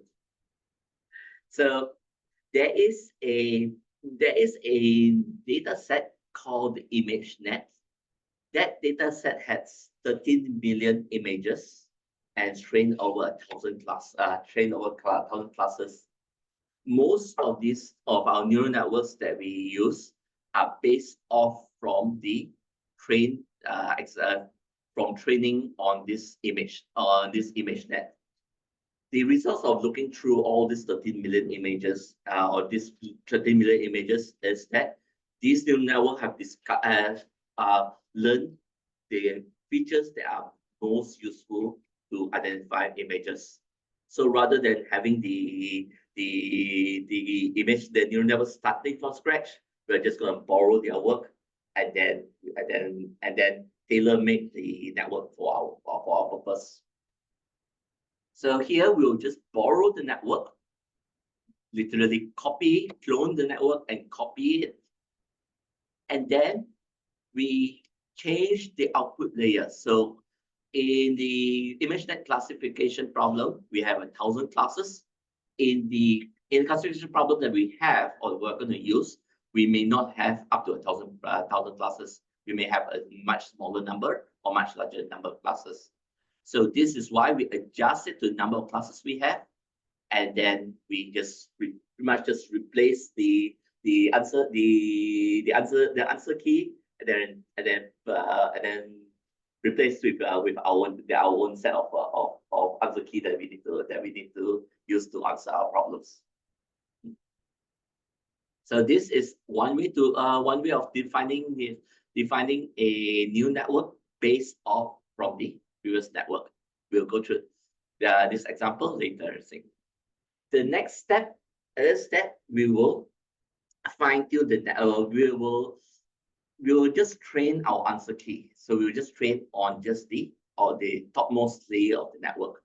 We will keep the rest of the rest of the features, the rest of the layers frozen or untrainable, because we don't want to mess up the work that was previously done on ImageNet. So we will train it for a small number of training steps until answer key works well with the features that was learned from ImageNet. So this is what this model compile and fit does. Yeah. So typically we'll train for 10 to 30 epochs. It kind of depends on how well the network works. The link to notebook should be in Colab and GitHub. Yeah. So you should be able to find it there. Next step, we unfreeze the layer. So some of the features the features that have been trained on ImageNet should work well, but we will try to unfreeze it so that we basically try to improve the feature, the features that have been the learned filters that we have previously. So this will help us boost the accuracy on that and of the model. So we'll train it for a small number of with a small learning rate, because we do not want to, although we want to adjust the features, but we don't want to adjust it by too much. And so we reduce the learning rate, we reduce the how much we allow the network to change at each step, and we train for another larger number of epochs. So typically we'll train for about 30 epochs up to 100 epochs. And then the network, at that point, the network should work well for the new problem that we present. All right. Let's go on to the example. So, do everybody have the link to this collab notebook? Oh, good. Nope. Guilherme, can you help me post?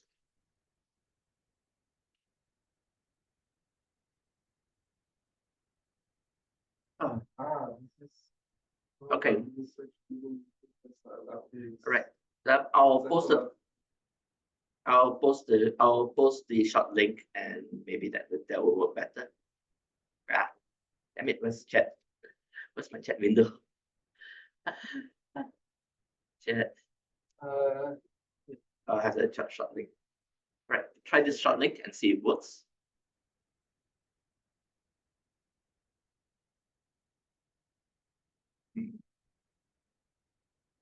All right, cool. All right, so oops. So this is known as integration. We can literally write a classifier with roughly about 20 lines of codes without including the processing and the visualization. So the first thing we'll do is we'll import the libraries. Keras, as I mentioned, is a useful library is a common library, high-level library for neural networks. And then we also this third line is optional. The second and third line is optional, but as I mentioned, that we'll just tell Keras to use PyTorch as our engine. If you don't specify this, the default engine will be TensorFlow, but it wouldn't matter. It would give us pretty much the same results. All right. If we have our own images, we can upload them to Colab ourselves. But so long as the image, the folder structure of the image or the image data set that we have follows something like this. So the top level folder should be the train or val. So the train data, the training images should fall on the train, and the images they want to use to qualify the model on will fall under the folder val. Then we have the different classes at the second level, at the second layer. So you can class 1, class 2, and so forth are arbitrary names. You can name them anything you want, and then you store your images in the folder below class 1 and class 1, class 2, and so forth. There are no limits to the number of there are no limits to the number of there are no limits to the number of classes, but the more classes you have, the more difficult the problem, the more challenging the problem is going to be for the neural networks. We support both PNG and JPEG images, so yeah, that works. Okay. For now, for here, I'm not going to let's see if I need to rerun import Keras. Take it. Sorry.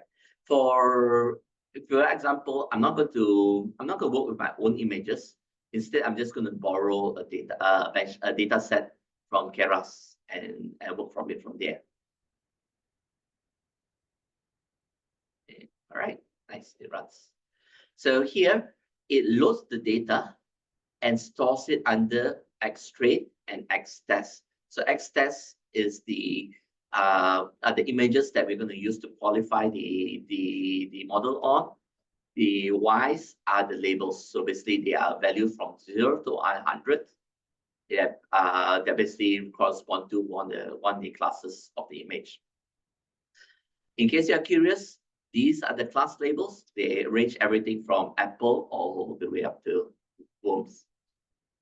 So a really big variety of images. As mentioned, it's always good practice to visualize their data to know what how challenging the problem is going to be. Let's just run this. Oops.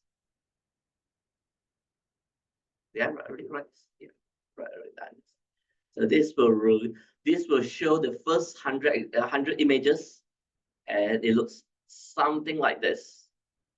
So you'll notice that there are quite a bit of challenge to the to this problem. One is very low resolution. It's the images are just 32 by 32, and sometimes it's really hard to actually tell some of these classes apart. For example, if somebody do not tell me that this is a castle, I wouldn't have guessed that this was actually a castle. Yeah, or if this is a rose. Yeah, I have no idea this. So yeah, this is quite a challenging data set. Next bit, we're gonna define our model. So here we're gonna borrow the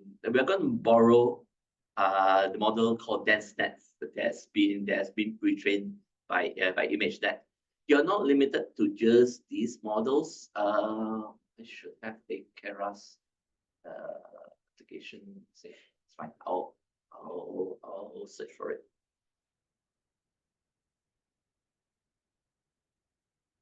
Come on. So if you look at this, so Keras comes with a very good variety of networks with differing sizes and differing accuracy performance on the ImageNet problem. So you feel free to try out any of these models, and it should give you roughly this similar performance. So the drawback of using really large networks based on this first column size is the larger the network, the slower the training process is going to be. So that might be something that you might have to consider when you train your networks. Yeah, that as well. Yeah. So generally, we'll reserve the large networks for the case when we have a lot of training examples, or if our training problem is difficult. Otherwise, we just stick to a small network. So this bit of code basically copies the model from the model, and then adds our answer key on to the model. So basically, this 9 lines here is all we need to define our model. Let's run this. Okay, creates the model. The next bit of code just basically what called sets the parameters for the training, and also sets up the things that we are interested in. I also include the model summary command after this, so that we have some idea of what our monstrosity we have just imported. So this creates a model. Looks small at first, but the line just goes on and on and on and on. So I wasn't exaggerating when I said that this model has 121 layers.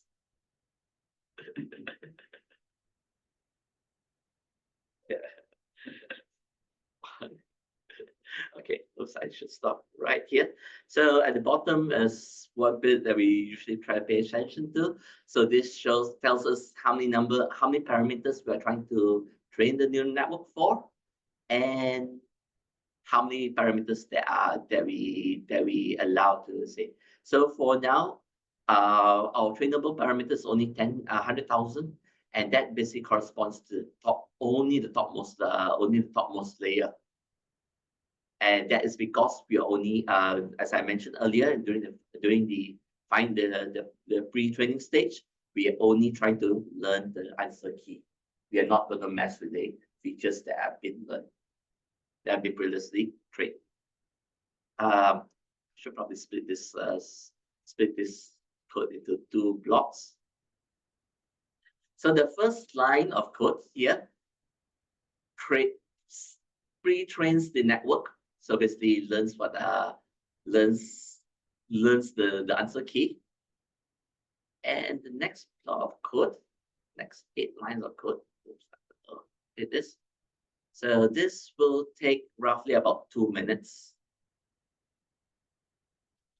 And unfortunately, the next block takes close to 8 minutes. So I'll kind of skip the fine tuning stage. It pretty much does exactly what it should do. It should pretty much does exactly what the top block of code does. So it just basically trains network and repeats it for 10 steps.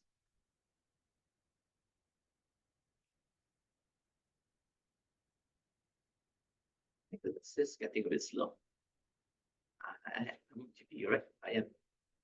Yeah, the first epoch is usually slow because it's still setting up the training. Next few epochs should take about 6 seconds each. So that should take about a minute.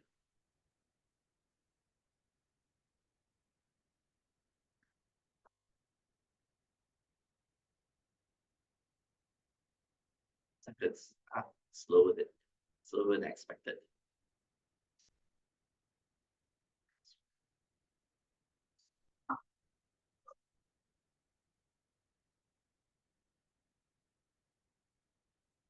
Is this?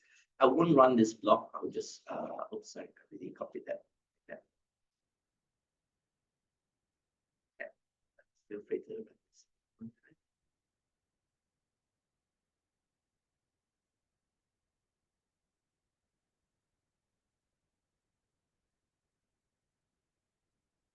Okay. Last epoch.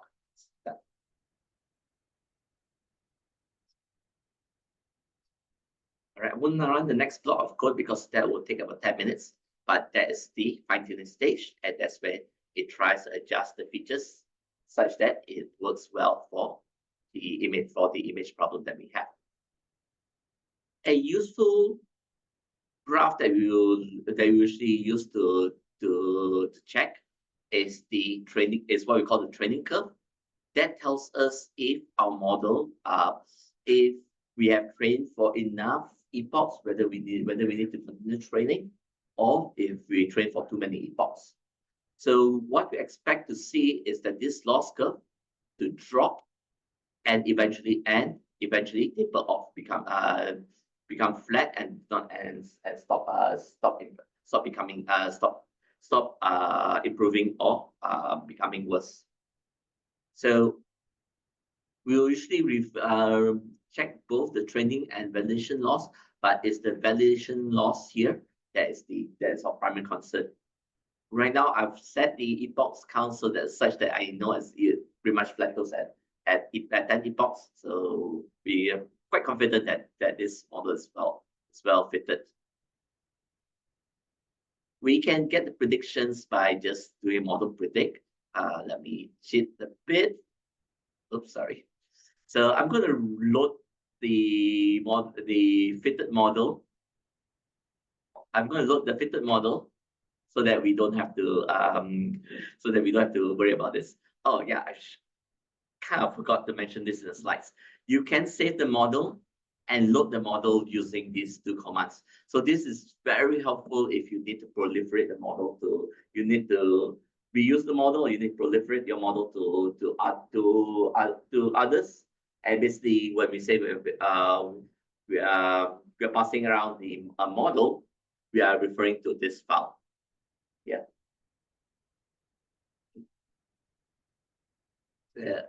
Next is to do the predictions. This this command model predict here is identical to what we did with sklearn. It basically gives us the predictions of what the model thinks the labels are for X tests, for the examples in X. Right. If we look at Y breadth, it's not going to be pretty, but you're going to see a nice long list of numbers. So this is about 100 columns wide, and there are as many lines as there are examples in the number of images in the test set. So the numbers here basically corresponds to how confident the classifier thinks the image belongs to the particular class. And because there are 100 possible classes, there'll be 100 column. There's a columns of 100 numbers. There are 100 columns of numbers. Sorry. Okay. We can, kind of mentioned earlier, you can use the argmax argument to find the corresponding column that column or corresponding index that gives us the largest value. So this again is a very useful callback to a function that we introduced earlier. So if I do this and then run by breadth label, now we're going to have a list of numbers from 0 to 100, and that basically tells basically corresponds to the class that the prediction is. Let's look at the results and see how well the classifier did. Run this. So this is the same code that we used to visualize it, but now we're looking at the prediction labels. So yeah, look at examples. Not too bad. A skunk is a kettle. A lamb is a lamb. A baby is a girl. Yeah, he says. A baby is a toy car. Yeah. So yeah, so roughly about 50-ish%. So we have roughly about 50-ish% of the examples that are being predicted, right? And considering how small the images are, I argue that sounds quite reasonable for the classifier. You can improve on it, but it's going to take quite a bit of work in order to get to 90-ish%. With just images that looks like this. Okay, I mentioned earlier that I wanted to show some works of neural networks. So I won't go too much detail about what this code does. But you can think about this as just basically a code that looks through all the different classes and then find the examples that the classifier gets it most wrong.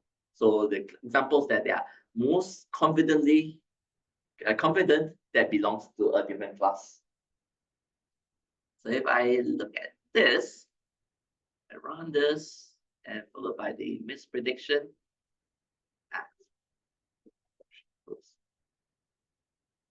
The model. That's the prediction. Right, it goes through all 100 different classes.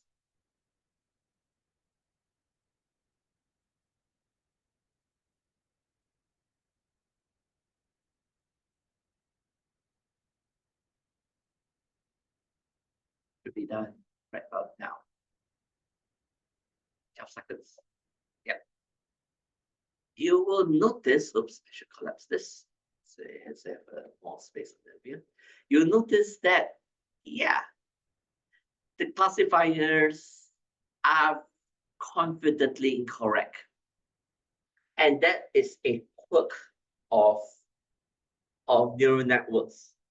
Because of how the neural networks are trained, in that they try to maximize the confidence in a correct prediction, it tends to the confidence tends to be very poorly calibrated. It tends to be the way I like to put it to my students is that the neural networks are living embodiment of Dunning-Kruger effect.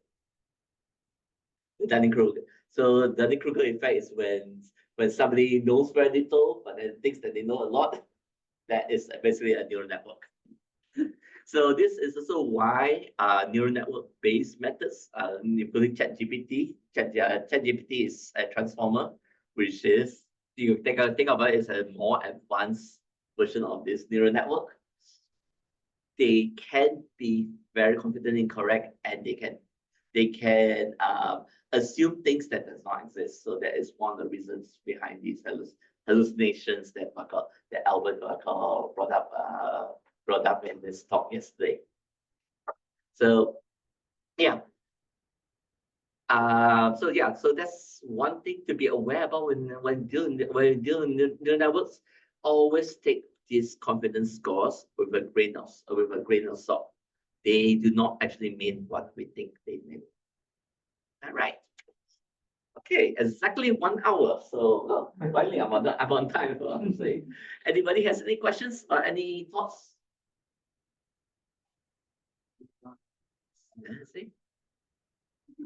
Right. I will see. Oh, good. Kapai. Still life. All right. Should we revisit the advanced pandas? Yep. Break or no break?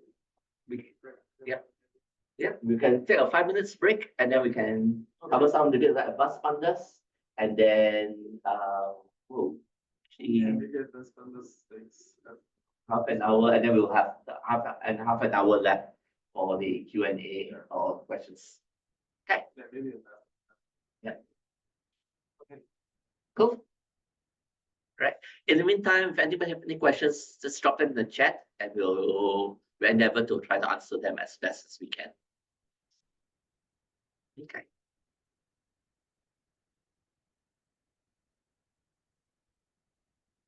Sorry.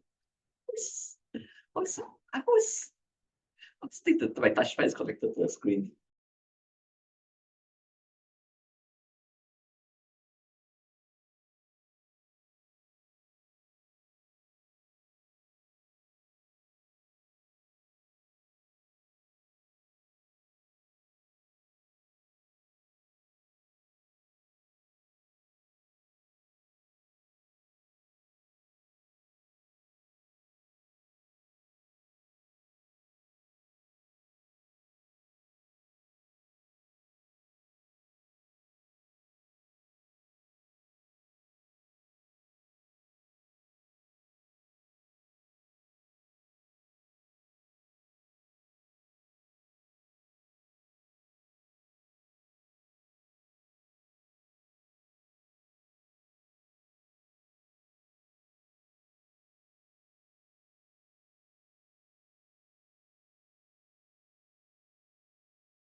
Okay. Let's see if once I connect, it can restart the kernels. Yeah, first of all, welcome back. I hope we didn't lose anyone in this break, but maybe we have lost two. Apparently it lost. Let's just see if this works. Yeah, no data frame. I need to restart from the beginning. The thing about Colab is I don't know the shortcuts.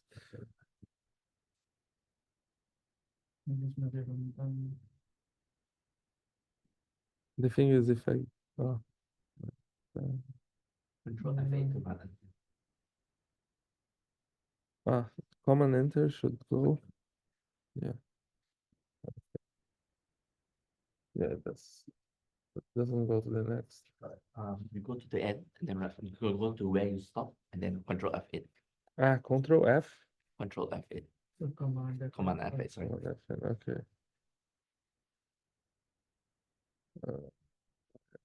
Where? 5. There should be a subtitle. Yeah, advanced bonus. And then Run. which one? Run before. Oh, F8. They'll have to focus. Yeah, it's running. Yeah. Okay, just catching up to the same point we stopped before. But we lost the session, so need to restart and rerun everything. It's probably taking a while, the KD is. Yeah, so just to some filler while we wait for that. In the advanced, okay, it's done. No. In the advanced pandas methods, we are going to see some more complex operations in the sense that they are, first, we are not treating date and time as strings. We are properly dealing with it as a date time index, which means the numbers will have meaning and order according to our understanding of time, not just the strings. And I think, yeah, no. Why is it still running, but this one is not? Maybe I stopped in this one. And then this is a very good functionality from Pandas because it allows to do a lot of operations like the interpolation that's more accurate than just forward filling. Okay, now it should be done. Yeah, 39. I'll just run this one as well. And the first step is to convert the columns into the date time type. So date time type is basically, yeah, I don't know how experienced you are with programming, but one thing is the string, so it's just a text representation. And the date time is also, if you print it on the screen, it's going to be a text. The difference is that internally, it has a proper time segmentation. So you have the day, you have the month, you have the year. You can extract a lot of things like week, day of the week of the year. You can calculate time differences between two different dates. So it gives you a lot of powerful methods to work with. And to do that, the only thing we need to do is first we create this new column that contains the date and the hour. And we call it datetime unparsed. And here parsed or unparsed is just after you parse it, it will be represented in this proper format instead of just text. Then the next thing is we use this PD to datetime. So just another reminder, we are using one method from the PD library. So we just include PD dot, and then the method is to date time, which basically will get everything you pass here and will transform into this date time format.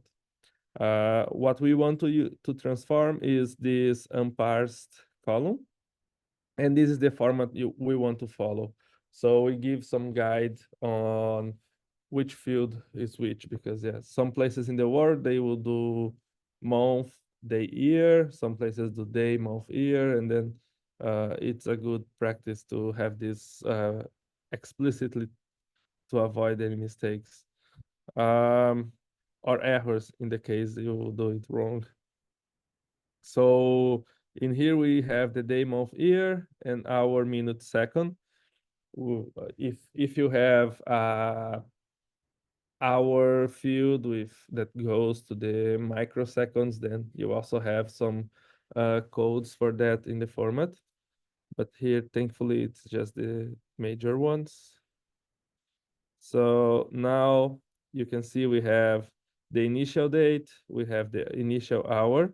We also have these two new fields, these two new columns. It's the datetime unparsed, and then you can see it's an object, which means it's a text. And we can have the datetime parsed, which is now this datetime 64, which is just the type of this new object that's gonna help us. So even if pandas can usually infer this format, if you tell that's the index, it's a good practice to explicitly define it. Another thing you might need to take into account is sometimes the time zones are also encoded in these strings, depending on the data you are reading from. Some sensors will have the date, time zone, or in different standards. So it's something that you always need to be careful. And the next thing we are going to do is basically use this new column, datetime parsed, and set it as the index of our data frame. Remember, our data frame was numbered, the index was numbered 0 to almost 250,000. Now we are going to use the date as the index. And the result of this operation, we are just saving to this my data frame datetime variable and displaying it. So now you can see this is the index. That's why it's bolded. And although it looks, if you look in this table, it's exactly the same, not exactly, but it's very close to the datetime unparsed. And here, visually, there's only the order and the bold formatting is different. But in practice, there's a lot of things you can do once you have this index. And we are going to demonstrate a few of them. So once you set one of your columns as the index, it's a good practice to remove it from the data.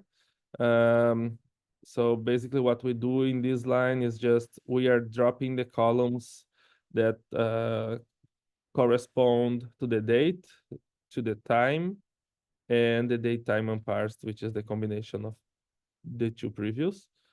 And then we are again printing the information and the statistical descriptors of the data frame. Now, notice we don't have a datetime column here anymore because that's the index. So we are kind of separating what's the index, which is this time thing, and what are the column, which is the numbers, the data we are dealing with properly. Again, we are using the first data, so we have these missing values here that we need to deal with. And we are going to use the time index to try another approach in sorting this out. So one of the easiest way is to interpolate, or once you have the datetime, one of the simplest way is just to use the interpolate and using the method time. And then here, that's exactly what we are doing. We get the datetime data frame and we interpolate it using the time. and we assign it to a different feature. Now, if we do my data frame, take time to interpolate info. Yeah, thank you for completing. And yeah, you can see that now the columns, they have all the values, whereas before they had missing values in here. The same happens for Apitonui. So this should give you a better behavior than just the average if your gaps are small, because then you just get two consecutive things and you interpolate linearly between them. There's also options to interpolate using quadratic, cubic, and different functions, and that will change depending on the data you are using. But yeah, for small gaps and well-behaved things where changes don't happen a lot faster than the frequency of your reading, or your interval between each reading is not that big, then linearly interpolating a single gap should be fine. Another thing we can use this datetime index is to create rolling sums. So how can I give this a good explanation for? Yeah. So one thing is you can calculate the average of one feature for a specific period of time. Then you are going to separate that and you are going to calculate the average. But what happens if you change the period of time? You have to recalculate it every time. Doing a rolling sum or a rolling, this is just sum? Yeah, rolling sum. So in this case, you are not calculating the averages, you're just summing everything between a certain window. And since this is a time series, there is this temporal dependency between consecutive readings. So what you are actually doing is your window is following the time series. It's kind of, we call it also a sliding window, and or rolling. In this case, it's rolling along the time series, and you are always keeping the same interval from the past. And yeah, you are automatically calculating this rolling sum, excluding the values you are not using anymore and including the new values that are arriving. Yeah, so that's a better way of doing, instead of creating a window for each timestamp and then calculating the sum of that. And the data frame can do it automatically for you. And here we just take the interpolated data frame, we select one of the columns and we do the rolling. So this is our window size. In this case, it's 12 hours, 24 hours, 48 hours, and 96 hours. And this is the aggregation we want to use in this window. In this case, it's just the sum. And for each interval, we are going to save it to a new column named accordingly. You see that it's quite fast. And then we can use Seaborn again to do this KDE plot of the, for example, 96-hour interval. So this is the rolling sum of the rain. So remember, rain had a lot of entries with zero, so it kind of makes sense that everything is here close to zero. And then also the descriptors. So as you increase your threshold, as you increase your window, your average sum on that period is going to get bigger. So yeah, we are always doubling it, and you can see the average almost doubles each time. Almost, yeah, close enough. Huh? I think sorry.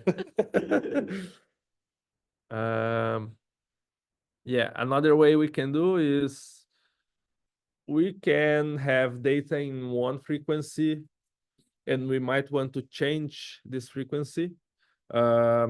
Usually that's okay. Usually that's more used in the case you want to downsample, because then you can aggregate several samples into a single one that's saving you space, maybe processing, and maybe giving you increased information. You can do it in this case. We use the same data frame, and we are resampling it to 1 hour. That means where we had 15 minutes, we will now have 1 hour between each sample, which means we have 4 samples aggregated into each one of the new data frame. Yeah. And for that, we are going to use the mean for Tairua, the mean for Opitonui, the sum for the rain gauges. Then we display this data and we repeat the process, but now with 24 hours. So it's aggregating the results of a whole day. And then again, using the mean for the rivers and the sum for the rain gauges. And this is the result. Note how here we have a 1 hour interval. And if we go back, it's 5 minutes. Yeah, it's not 15, it's 5. So yeah, yes, it's just a number of items that's going to change, but the intuition is the same. We are removing a lot of samples and aggregating some using these functions of sum and mean. Where was I here? And then we have the 24 hours, and you can notice, you can note that here there's no time anymore. It's just the date, because now it's a daily reading. But it's also possible to increase the frequency in the case you want to upsample your data. And in this case, when you do resample, you will include a smaller value or a higher frequency for your data. T means minutes, and we had 5, now we will have 2.5. Again, we are going to use the mean for the rivers and the sum for the rain gauges. So yeah, but now we see the problem of upscaling the data. This, we don't have anything here because you cannot calculate the mean when there's no data in there to calculate. So before doing that, we need to do one of the interpolation or imputation or any method you want to use, which is what we do here. We do the interpolation using the linear function. And then we can have this. But the thing is, it's just, since the changes in 5 minutes are quite small, chances are you are just creating duplicate entries. Instead of increasing the information, you are just adding redundancy in your data. So, but it might be useful in some cases. As always, it depends on the data and it changes from case to case. Note how now you have a lot more entries than you had before. Finally, no, not finally, but the last one for the interpolation. We can also resample for 5 minutes and interpolate, and that will just keep the same interval we had, but interpolating with time, which is, yeah. Okay, what's the difference here? Oh yeah, one is just the resampled, the other is the interpolate. Yeah. Yeah, so the resampled one without interpolating, it will have some missing values here. And the one with interpolation will have sorted this out. And then the group by, again, too many feature names. Yeah, you should switch to Linux.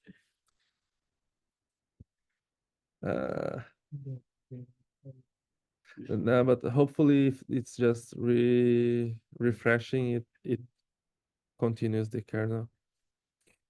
Okay, let's continue. So group by and subtables. This is more, it's another advanced technique. The group by allows you to aggregate your data through some rules or some columns, and allows you to, again, extract some aggregations from each group very, very easily. And then basically what we have here is now, if we take the month, remember when I said that the datetime format, it has a specific field for hour, a specific field for month, for day, for year, and so on. So if we get this last thing we created, the 1 hour resampled, we get the index of this data frame and we get the month information. We can create a month column in our data. And then this will have the same value for all months, for all entries of the same month. And we can do the same for hour. And then let's just see how it looks like. So we have two new columns, month and hour. Yeah, unfortunately, this is not very informative, but we can just show the my data frame 1 hour sampled. You can just see 5 entries, and then you can see each entry in here, it's month 7. So the month is the same, and then hour is changing according to the index. And then we can calculate the mean of each column, grouped by month and by hour. So the first one, we are getting every entry from month 7, and then we calculate the mean. The second, we get every entry with 13 hour across every month, across every day in the data, and then we calculate the mean by hour. That's that could be interesting depending on your problem, to have it aggregated by hour or by month or by any other thing you want. But it's very handy to have this way of handling it. So for example, if you have sales, you probably have a spike on Christmas, you have a spike on Black Friday. If you have internet access, you probably have a spike during work time, or during, like, yeah, if you have electricity, for example, you have a spike 7 to 9 and then 5 to 8, if I'm not wrong. And that allows you, once you have this information, it allows you to deal with the kind of smart way of dealing with, of manipulating demand in a way that's easier on the generators. Anyway, that's a whole lot. That's an application thing. Sorry if that made it more confusing. But just to say that there's different things you can do, and it's applicable in different situations. Then you can also extract, we just used mean before, but we can also have the standard deviation, the mean and the max. So for Tairua, that's the average river height for each month. We can see probably winter months are wetter and river raises a lot. Yeah, March is also wet somehow. Yeah, and then December, January, February, which are the drier months. Probably there's not a lot of rain. The river level is lower.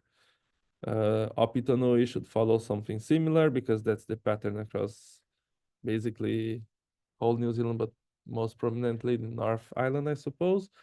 And then you can see it also happening in the rain gauges. And you can do some very nice analysis with that. Now the outlier plotting that was promised before. You can see it's better looking than the other. And this one is yeah, it's just for March. So we are doing a filter here where we only get things from the third month with number 3. And yeah, it's a scatter plot between Tairua and the CR rain. It should be interactive, but I don't remember how. Yeah.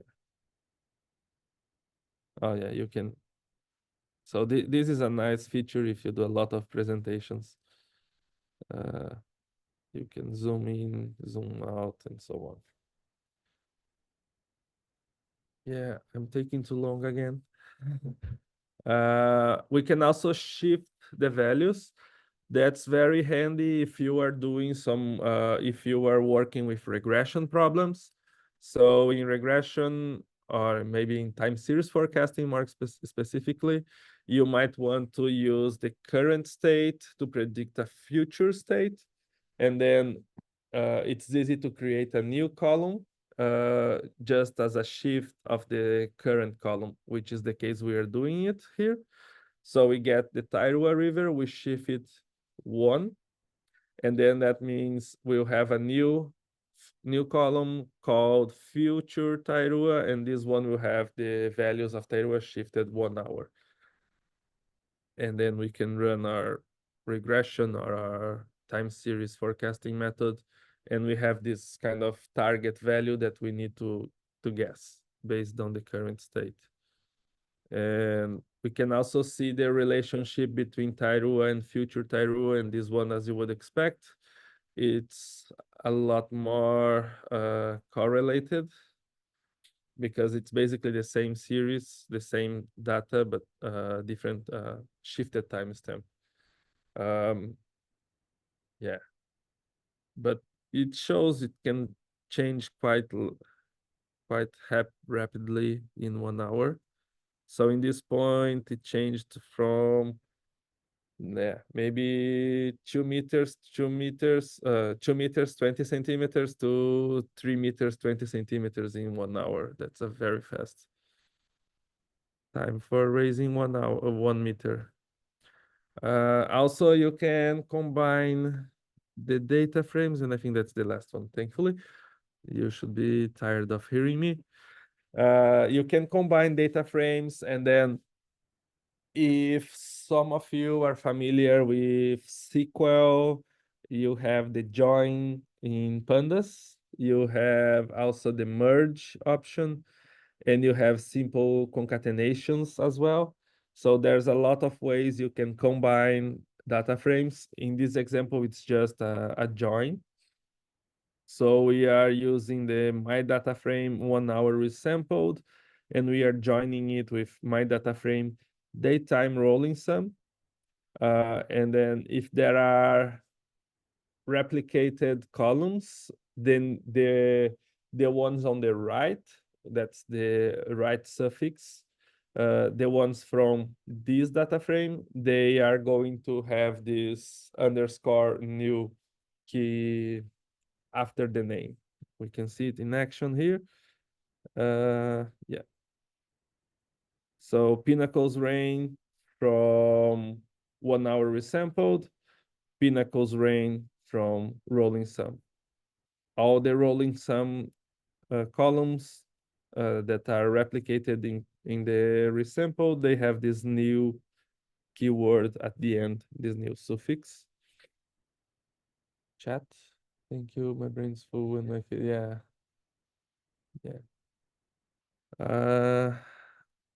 Also, yeah, so basic, yeah. So basically that's a handy way of merging. For example, if you have data coming from different CSVs and you can choose to join them in this time order, you can use this join, or you can use a merge if it's a simpler one. And it's a very powerful tool. I hope this didn't scare you, but instead it motivated you to look more into it. Yeah, I think that's it from me. And now we can have some questions if there's any. I will stop share. Oh, I just noticed I have this huge glow behind me. And I'll put our spotlight outside. So anybody has any questions? Just sure the spotlight. How do you keep track of different files you end up with? So GitHub is one way of version control. Definitely. So thankfully we have Git and all the alternatives nowadays. Subversion was really painful back in time. But yeah, GitHub is probably a good way because then you have a history with different versions. You can tag it. You can see what changed from one version to another, and you can comment. It's a very powerful tool in the sense of version control. Yeah, we mentioned GitHub because it was the first, but there are several similar tools. I think GitLab gives you 10 gigs repository space. Oh, 10 gigs. Yeah. What's the other Bitbucket? Bitbucket's dodgy. Additionally, if you look at your notebook, I probably should share this. My bad.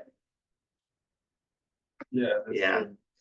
I actually hate naming collections. I always use V1, V2, V3, and V4. So if you click on the save button, on all changes saved here, it actually shows you the revision history, so you can actually see all the edits that you've done on the notebooks. So that's that way to keep track of your notebook changes as well. And you can also get inline differences.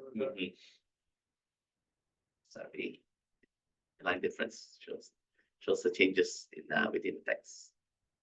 All right. Anybody? Yeah, but I think maybe her question was more related to different.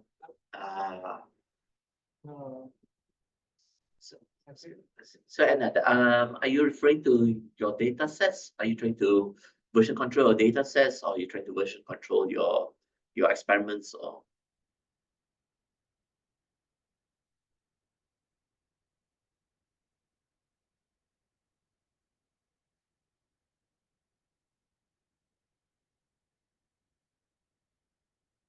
Experimental consciousness. So yeah, in that case, I'll usually try to keep them all in the notebook. And they were called, at least the notebook does have some version controls within the notebook itself.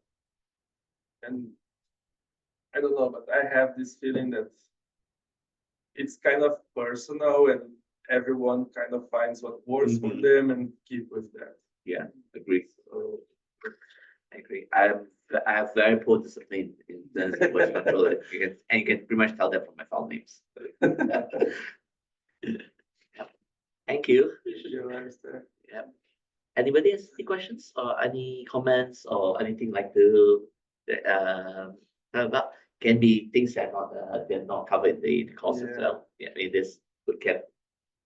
We can. We can try. We'll try to give our try to answer the best of our capabilities, but don't expect Yeah. much from our capabilities. If you don't know, it's just 42 and coffee.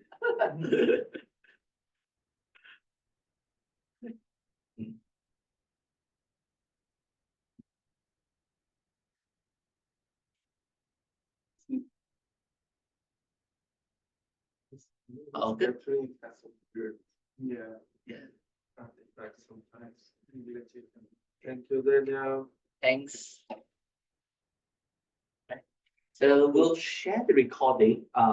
We still have to wait for the guys from AI Forum to send it to us, and then we should have all the documentations and all the slides slides in GitHub. Yeah, so one quick thing.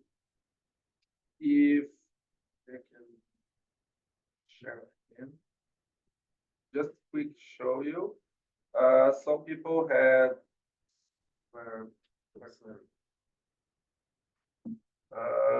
some people mentioned that the notebooks were not working from GitHub, but what you can do is you can open the PPT. You probably have to download it, and then you have the short URLs for the collab, the collab original collab versions. They can just, I guess, upload the Upload that to a file directly. Yeah. What else can we say? Oh, yes, Daniel. Yeah.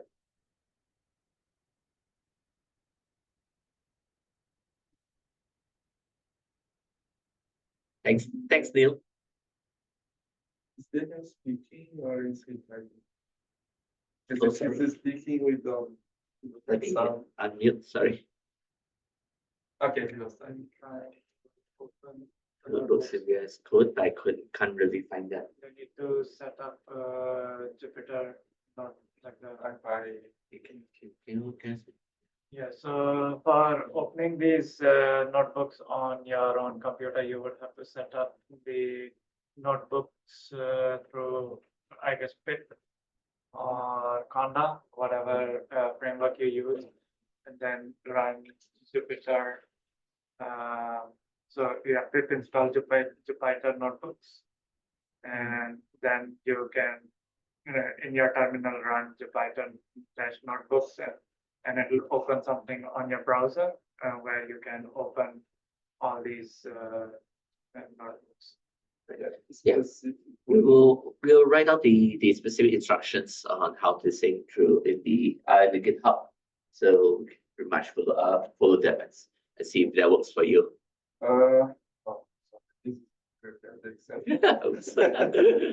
But just to show you, if you have something like after you have installed everything to the terminal, for example, you can create a new file in VS Code, and then you have the Jupyter code. So once you have things installed properly, it should show up here. And another handy thing is you can select, if you have several environments, you can select the one you are going to use. So for example, I have these different Python versions, I have a river, and I have a basic things, just pandas, and yeah. So you can have different environments set up with different libraries that you want to use on your notebook. And VS Code is very handy. And all the files that you made today would be could be found in your Google Drive. There would be a new folder popping up called Colab Notebooks. So if you go in that folder, you'll find all the notebooks that you created. Yeah.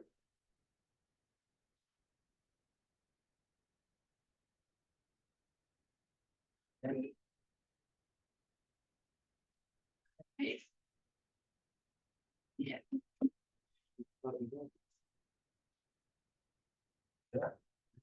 So if you want to reach us, you can email us at the following. So this is my email.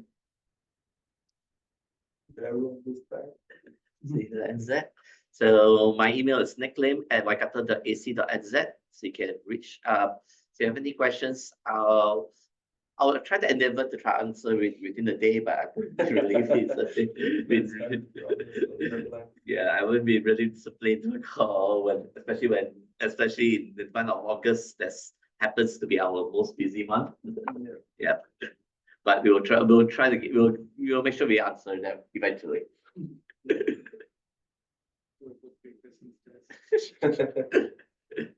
Yeah.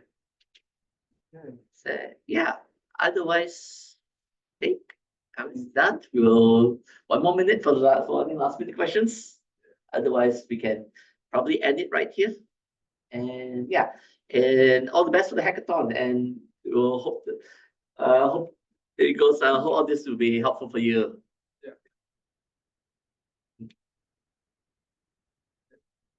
Cool. All right. See you all.